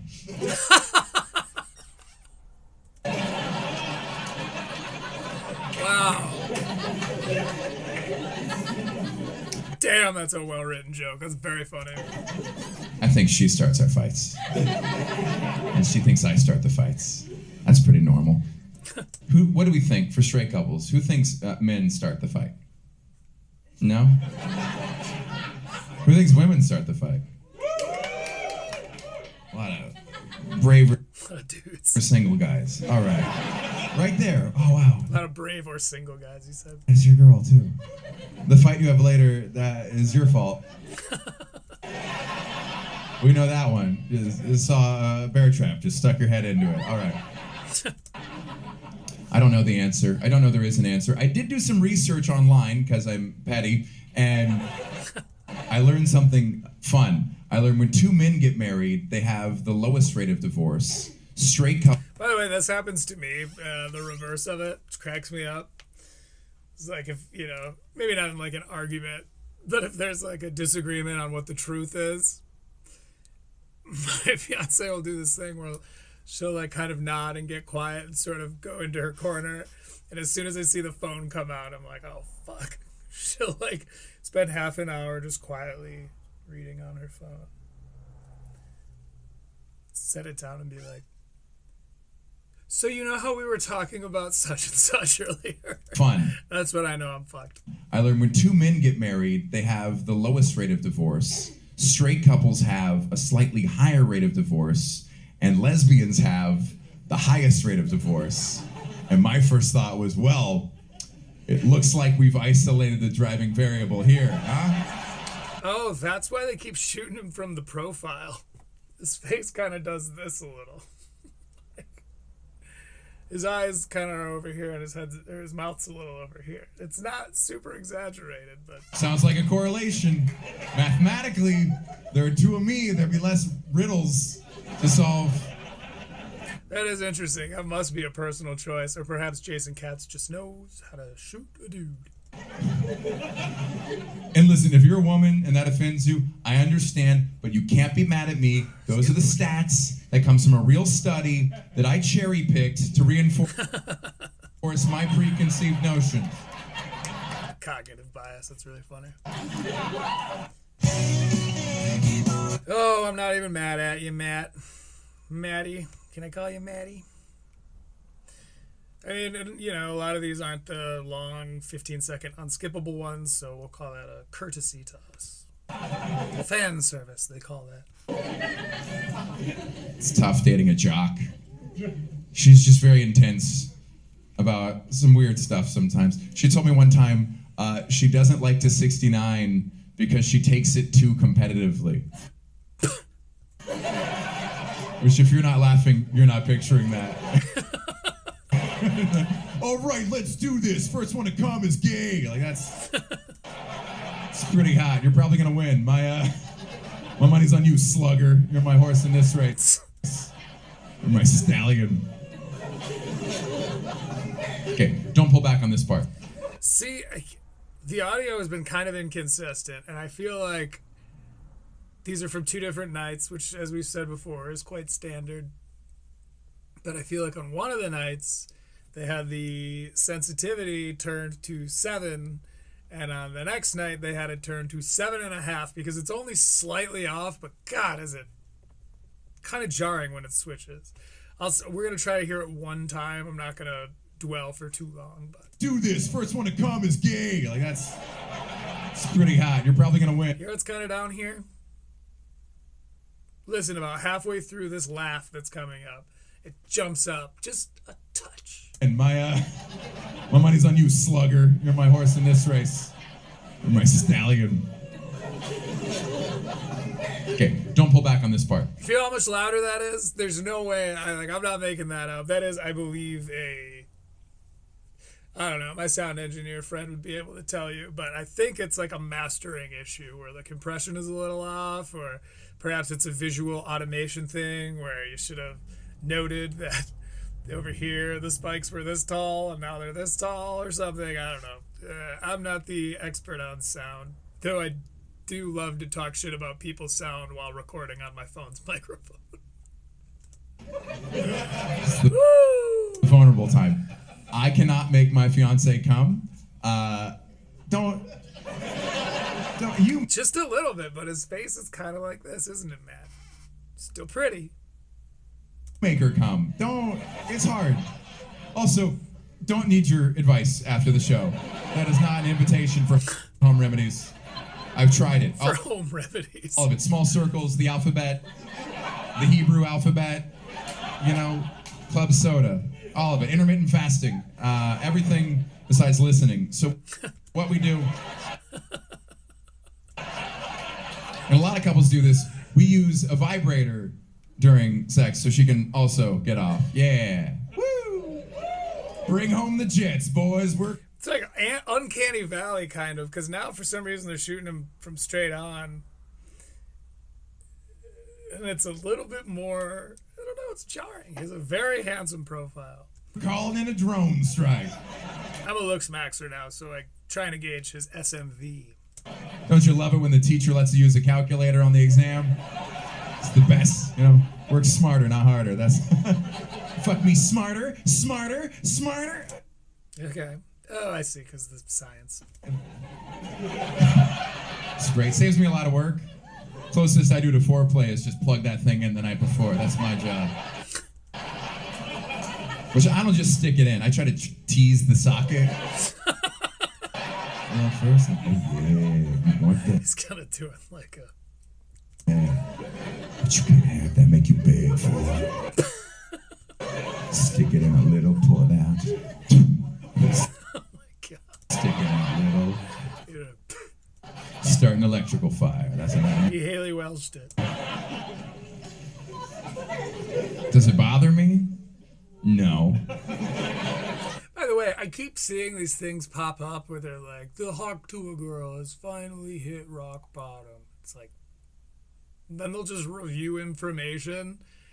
They're like, by the way, she streamed to 9 viewers the other day. It's like, we all heard that. It's old, right? Isn't she like kind of not like doing anything? Like, okay, so she's finally hit. At what point is it still interesting that someone's hit rock bottom if they keep cruising at that level? Like, it's not interesting that they are that low. It's interesting that they fell and hit that low. I feel like that's the problem with a lot of people's Schaub coverage. Though I'll say, a couple weeks back, it was really interesting to see people being like, oh my god, it's Schaub's redemption arc because of the Epstein Files shit. He was like calling out Callan for his misconceptions and his bad takes and stuff. And the whole internet was like, oh, Brandon Schaub. And it was, I gotta give credit where it's due. It was very funny to hear them kind of like turn.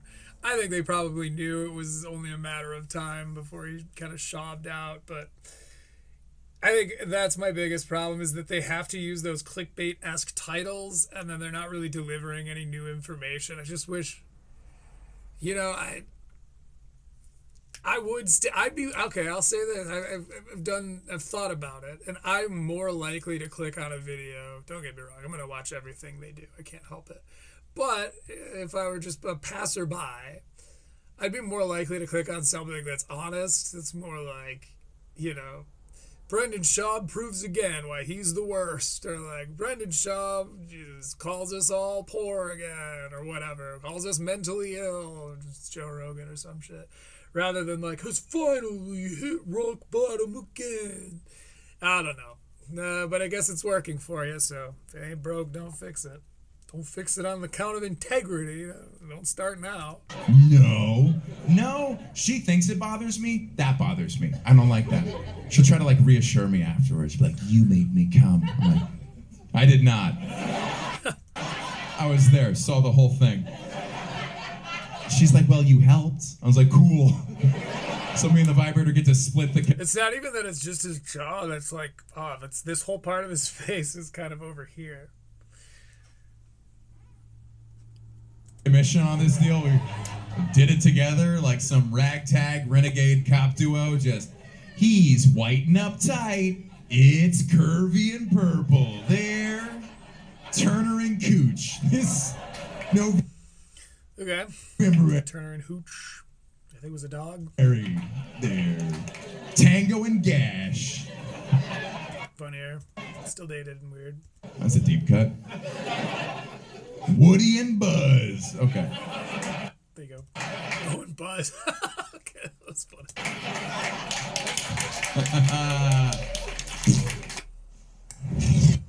Yeah, there is like a kind of a Rife-esque nature to his audience, where a lot more females than you're used to seeing. I got a flip. More females, a lot more women in the audience that than tends to be at comedy shows. Matt Rife, also a pretty boy comic, has the same kind of draw. Versus like most others. I don't want to pick on anybody by pointing them out, because most others would be like full of dudes. Fleshlight recently. That was exciting. Haven't used it yet. We just store her vibrator in it. Just Store in a flat. Okay. A vest. A vest. I'm happy she's getting off. That's the important part. I understand I'm not really contributing here. I'm like the DJ Khaled of orgasms. I shout my name at the beginning and then let someone else do all the work. That's fine. Because I can't compete with that technology. It works amazing. Sometimes she gets off twice and I'm like, another one!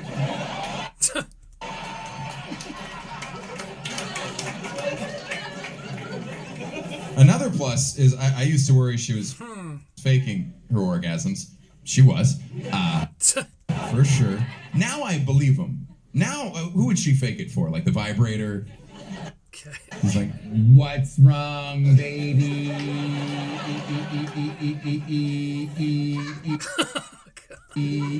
Does anyone use the other 5 settings?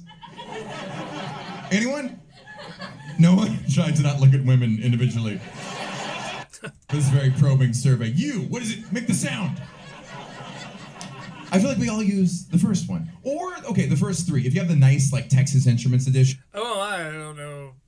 Again, this is, might as well be New York comedy. That has, like, the different speeds. Those are good, right? That bzz, bzz, bzz, right? Beginning, intermediate, double diamond. You gotta work your way up, build those calluses. But ours isn't it's nice. Ours is the Amazon's choice. Whatever, just 10,000 ratings, 4.5 stars. Concerningly good return policy. I don't know. I can just send this back? That's a weird thing to upcycle. It's a weird thing to upcycle, huh? I'll splurge for fresh off the lot, but ours is 6 settings, and the first setting is the only one that matters. Just that unrelenting, just that bzzz, right? The next 5 are a distress call. Okay, I wonder what he's building to here. In Morse code. It's just bzz, bzz, bzz, bzz, bzz, bzz, bzz. Way more sound effects than I was expecting. And then you're connected to dial-up. And I am not advocating for getting rid of the other settings. What frustrates me is there is one button. That is funny, the dial-up. That's, again, for a very specific group. I imagine Zoomers are only aware of it through hearing millennials talk about it nostalgically. And these Gen Alphas probably have no idea. It's probably like rotary phones for them. That's it. So when you miss the setting, you just have to keep clicking back around, and you keep clicking and missing and missing and click. You know, like a ceiling fan? It's funny. It's apt analogy. Is that? Seemingly. Excuse me. Is that off, or is that just... It's still spinning.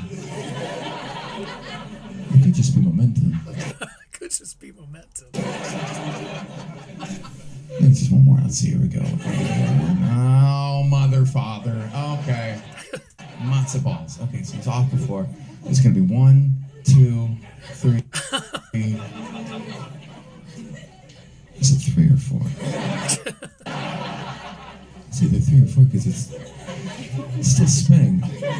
This is worth the amount of time he's taking to continue to paint this picture, because realistically, we've all been here, and I don't think I've ever heard a comedian joke about it. Should I stick my hand in there? Or all while trying to maintain an erection. That's the feeling. Should I stick my hand in there? Or, yeah, like that's something I can't believe I've never heard anyone else bring up. From my perspective. Hey. You know, using it as a comparison is funny alone, but just like the concept of like how long you'll spend underneath a fan is, I think, unique.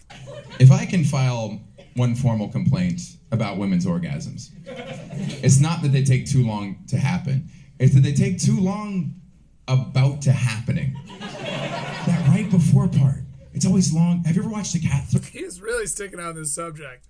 This is some real third act material. We are about 10 minutes from the end here, so. Throw up. Just keeps going. Is that?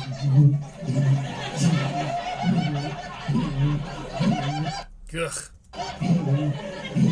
It's a disgustingly accurate impression. It's kind of like doing like the dry heave thing.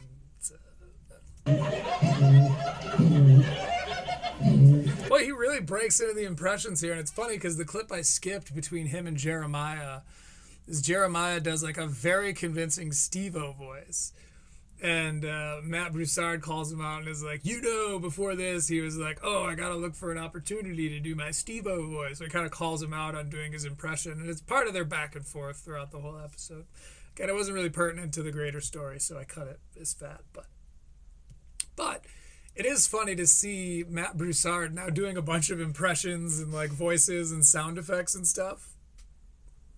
Passably, you know, doing them relatively well. It's just I wouldn't have expected, given that interaction. Makes it seem like it did come from a place of a little bit of insecurity. Which is funny because Jeremiah Watkins is out here bullying people. He's He's punching down, right? He's the Joker now. Changelessly. He's got them Cartoon Network bucks.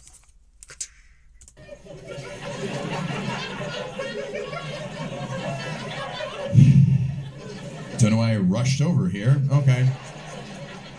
Well, if we still got time, let's just scoot you over to the hardwood, and then we can use the Swiffer instead of the OxyClean. Stop backing up. Don't back up. Stop. Not sure what he's talking about here. I got distracted. Oh, right. Okay, gross. It's the cat thing. He's waiting for the cat. I know I rushed over here. Okay. Well, if we still got time, let's just scoot you over to the hardwood, and then we can use the Swiffer instead of the OxyClean. Stop backing up. Don't back up.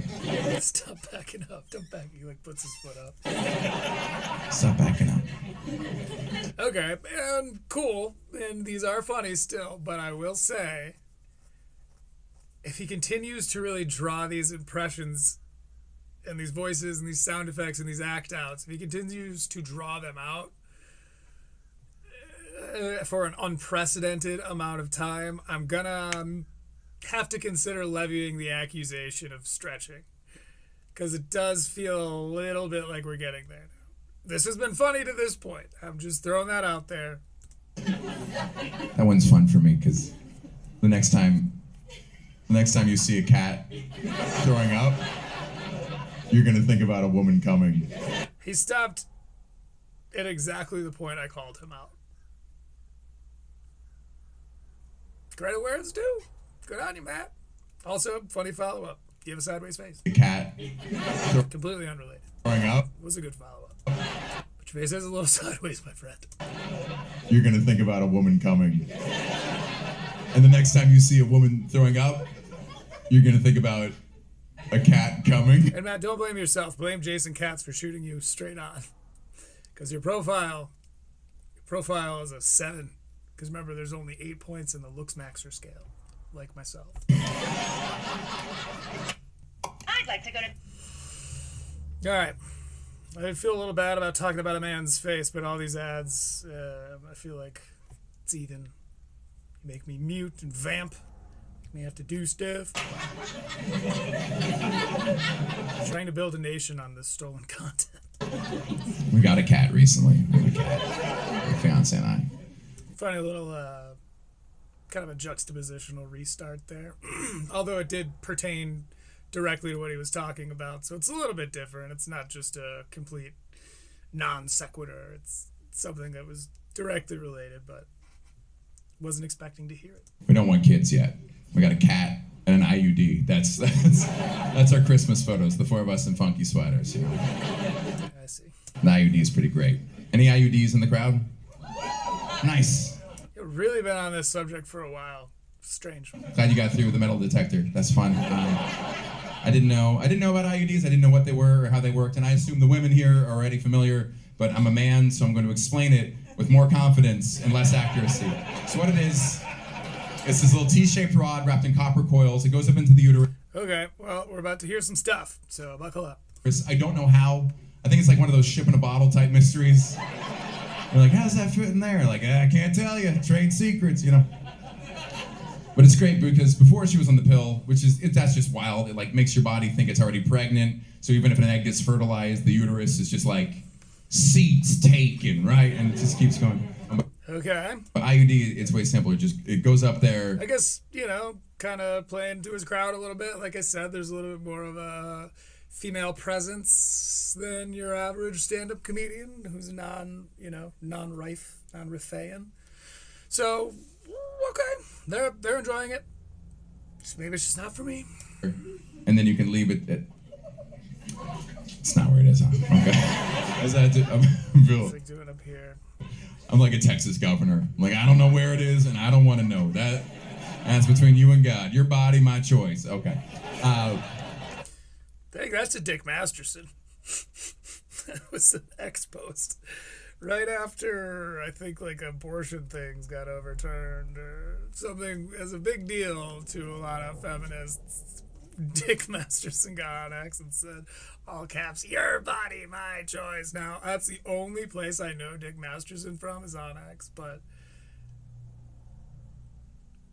that was funny. I mean, it clearly was horrific to say, but, whether it was satire or just a guy saying a funny dick thing, it did make me laugh. Fucked up as it is. It goes up there, and then you can leave it there for like 10 years before it turns into a diamond. And I was asking her about it. I was like, okay, so what kind of hormones does it release? She said, no, there's no hormones. It's just copper wire. And I was like, well, how did your gynecologist/electrician explain this steampunk cervix? What is it, magic? Is it a Horcrux? Are there some pretty nerdy drops here. Side effects? And she said, well, because it's non-hormonal, all I had with mine was for a few days after they put it in. Brace yourselves, boys.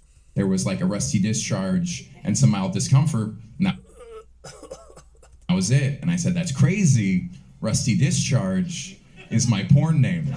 Oh, God. Funny. I got it from a website. It was that or Childish Gambino, but yeah, that was taken. It's okay. Copper, that's it. That's all it is. There's no medicine. Just like, hey, paper beats rock, copper beats baby. I don't know, I like to think it's up there like a little Olympic gymnast holding the Iron Cross, just like, I got this. Just focus on your career.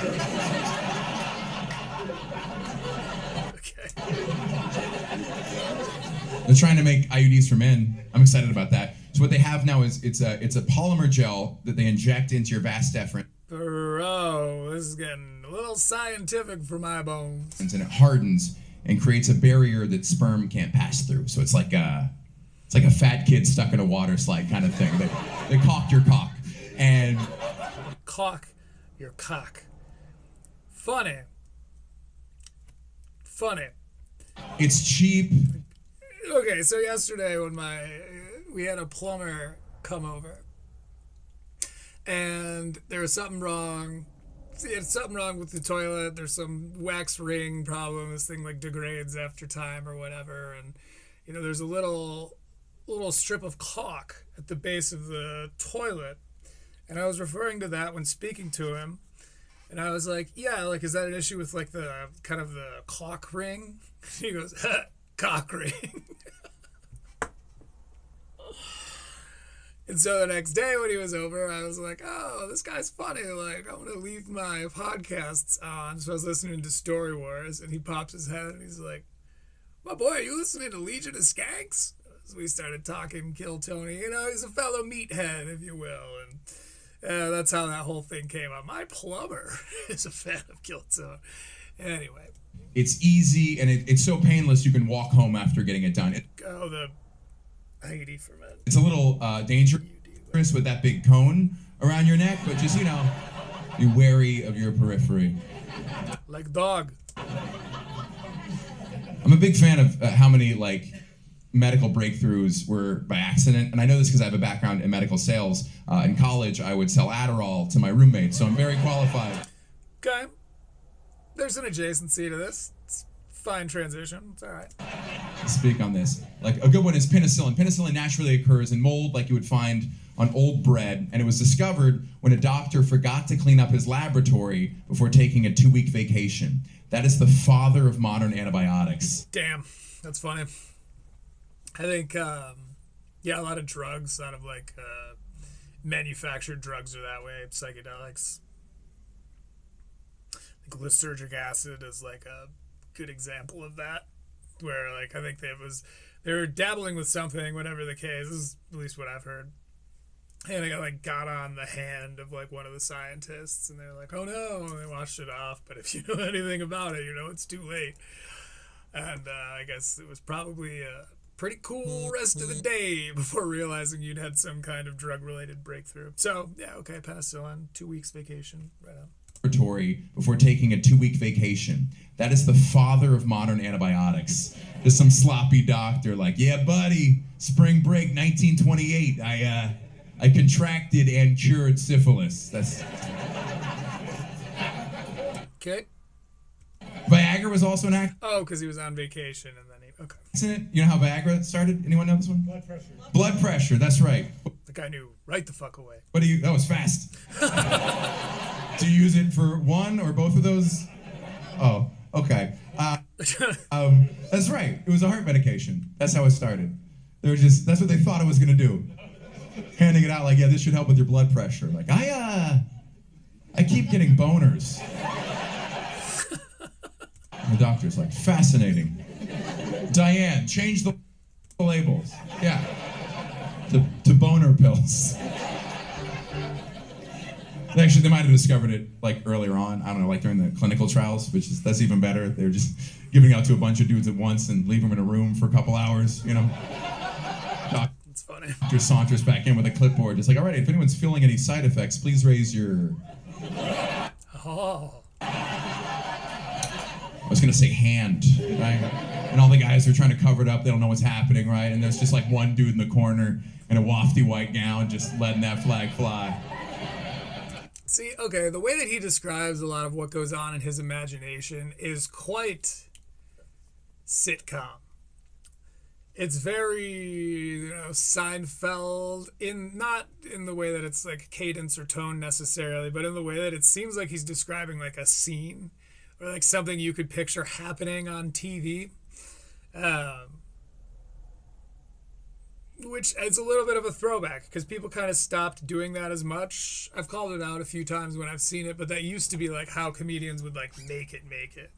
It's like, yeah, they'd get like a special on Comedy Central or whatever, but from that kind of leverage, that's, you know, its success / the ideas they put forth on that special into getting like a sitcom deal or a show of some kind. Like Louis or Marin or... I mean, Seinfeld, again, it's for a long time that was like how sitcoms, a big part, not how all sitcoms got made, but one of the measures of success for a comedian. Schumer's, that kind of thing. And a researcher has to walk up like, sir, you took the placebo. I was like, hey. Just reading the vibe. Contact high? guy? I don't know. I'm just happy to be here. Southern Fried Chicken. Oh, you're packing them in right here at the end, aren't you, Broussard? That's fine. Tis what it is. Again, I guess not the most egregious use of ads. And to be fair, he's done a good job of timing them out with like laugh breaks in his act. So props. I learned from a nurse after a show, there's another use of Viagra. They also give it to premature babies. And not just as a prank. It's a vasodilator, so it helps the blood flow and legitimately saves lives. But my first question was, can it do the other thing to a baby? This is not where I thought we were going to end up. And he said, yeah, that does happen sometimes. Ugh, makes me feel physically ill, dude. How fun is that? How just an option. By the way, he grabs the mic weird, dude. Where's my microphone? I don't know where my mic is. Okay. He's sort of grabbing it. I think this is an SM57, so suspend your disbelief. It's not technically an SM58, but it's got a shiny head and also a dent in the windscreen, so it's period accurate. But he's grabbing it kind of like this. Literally pinkies up. It's a very classy look, you know. It's kind of... You gotta have some fucking hand strength to be able to fucking, like, you gotta have forearms to be able to, like, hold this like this the whole time.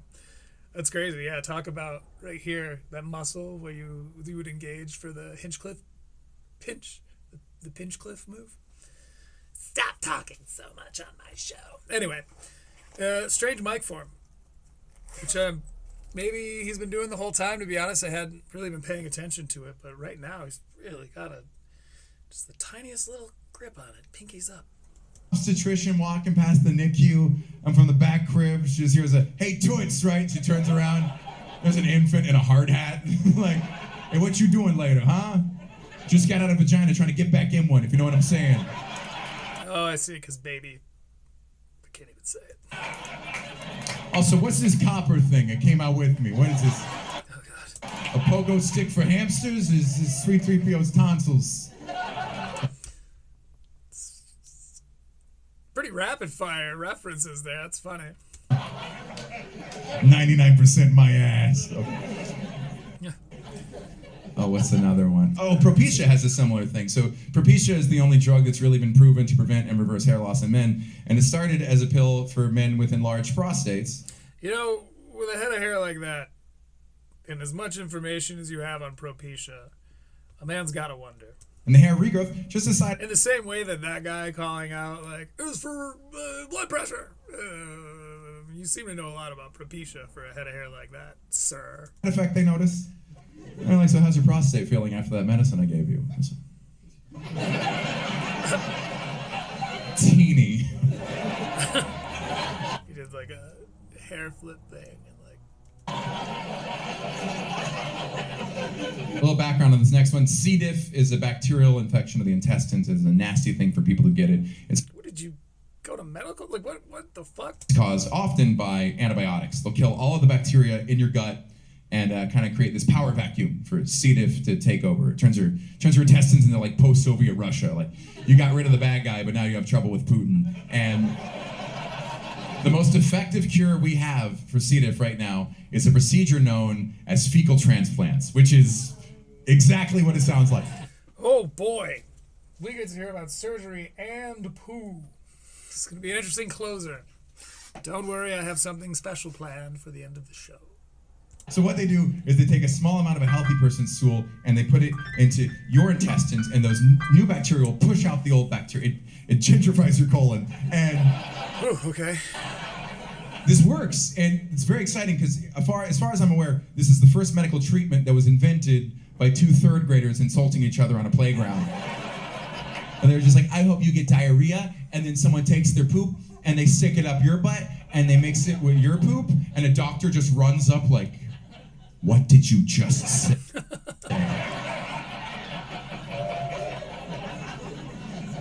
Okay, I'll do one more medical one. The weird emphasis there makes it feel like that was a team project on the writing. Anyway. otherwise this legally becomes a symposium. Which we all know what that is, right, meatheads? I get a lot of heartburn. I've had heartburn since I was 4 years old. I've taken everything you can take for it. Omeprazole, lansoprazole, Xanax, Ambien, Vicodin, Tums. Fuck Tums. I don't trust Tums. I think Tums are just sweet tarts that went through gay conversion therapy. I think that's what Tums are. One of my favorite... Let's hear that Tums joke again. Tums. I don't trust Tums. I think Tums are just sweet tarts that went through gay conversion therapy. I think that's what Tums are. Okay, that's funny. He really is. He's got, he's got some thinkers in here. One of my favorite things to take for heartburn is... Dude's giving me a symposium.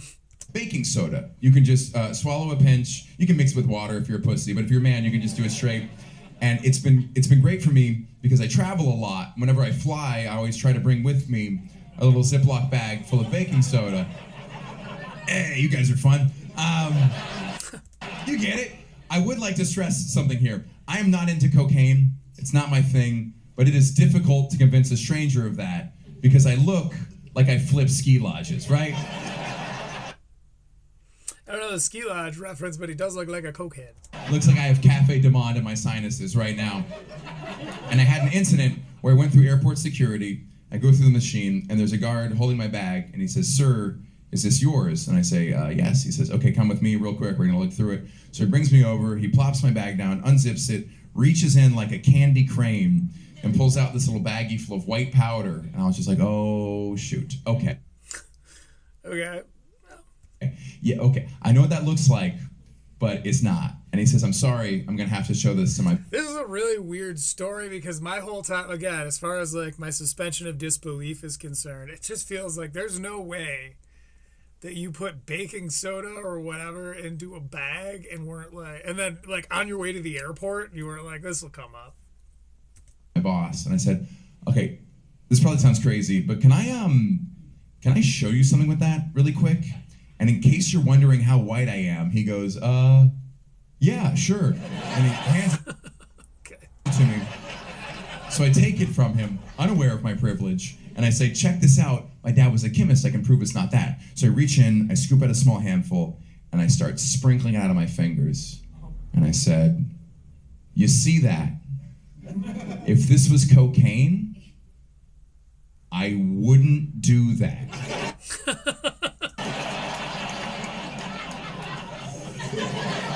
And thank you all so much. Thank you very much. Thank you. Oh, shit, okay. Thank you.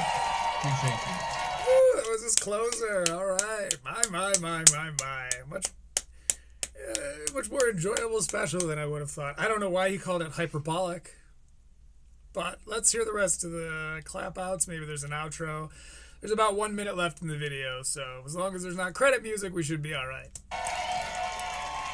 Speaking of which, speaking of music, stick around, because we have a little bit of a way to end the show, which is different than usual.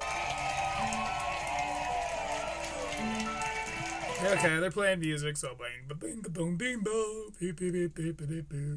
written and performed by Mathew Broussard. Directed by Jason Katz and James Webb. Executive produced by Matt Broussard, Laura Soger, and Jason Katz. Director of photography, Jason Katz and James Webb. Edited and color by Mark Hall.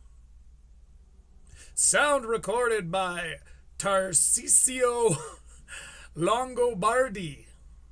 Tarcisio Longobardi. A name I'll remember forever, certainly. Camera operators were Raj Balani, Steve Nahoriniak. Okay, you get it. It was, it's your usual suspects. Sound mix, actually, by Corey Choi and Silver Sound. Pretty solid job. Again, I only had the one qualm. And, I drew it... I think that it was probably, I explained why I think it happened. I think it's the difference in recording sensitivity between the two different nights. So, can't blame Choi or Silver Sound too hard. Anyway, I need to use the bathroom. Then I'm going to get back. We're going to do our EECS scoring, supposedly. And we'll do our going away tradition that we're starting this time. I will be right back.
So Mathew Broussard, one more round of applause for him because it was indeed a good special. Incredibly, word joke heavy, a lot of puns, a lot of thinkers, and that kind of thing. As I said, bizarrely cleverly written, like in a way that I have come to not really expect as much from his peers. I'm vastly impressed with the quality of this special, the immersion. It kept me locked in the entirety of the time. As far as the EECS score goes, I give it a 67 out of 10. I don't know. My scores mean nothing. Think about it like on cinema at the cinema. 4 buckets of popcorn or whatever.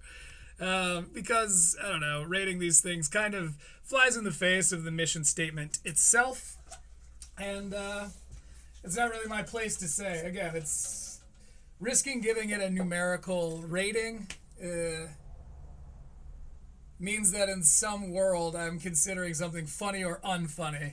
And that's anti-EECS in this world.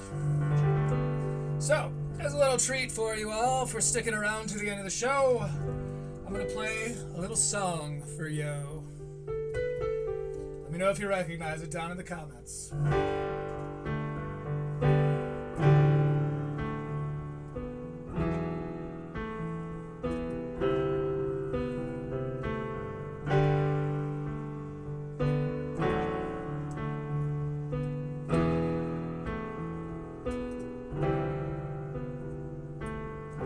It's alright to tell me what you think about me. Oh, I won't try to argue nor hold it against you. Oh, I know that you're leaving. You must have your reasons, and Caesar is calling. The pictures, they're falling down.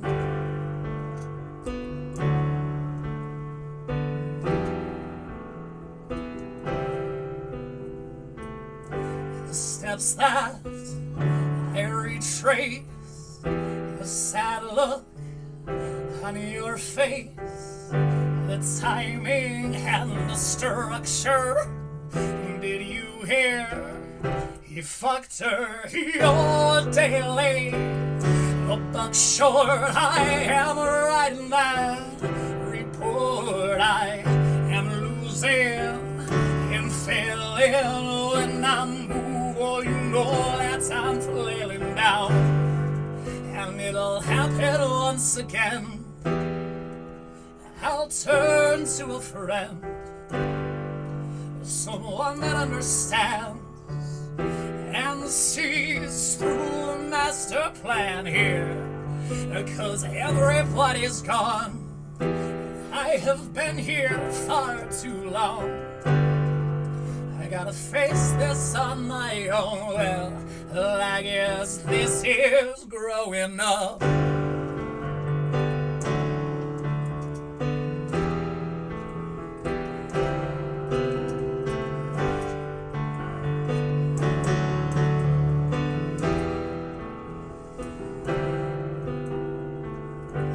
Maybe I'll see you at a movie sneak preview. You'll show up and walk by on the arm of that guy. And I'll smile and you'll wave or pretend that it's okay, but it sure ain't. It won't last, and when he's gone, you know I'm never, never, never coming back. And it'll happen once again. You'll turn to a friend, someone that understands and sees through a master plan here. 'Cause everybody's gone, and you have been here far too long. You gotta face this on your own. Well, I guess this is growing up. Well, I guess this is growing up. Oh, I guess this is growing up.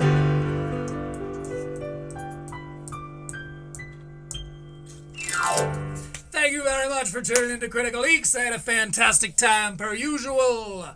I have been Drew with the Punk, or Jippo, or a name I accidentally revealed earlier. In the meantime, God damn it, be nice.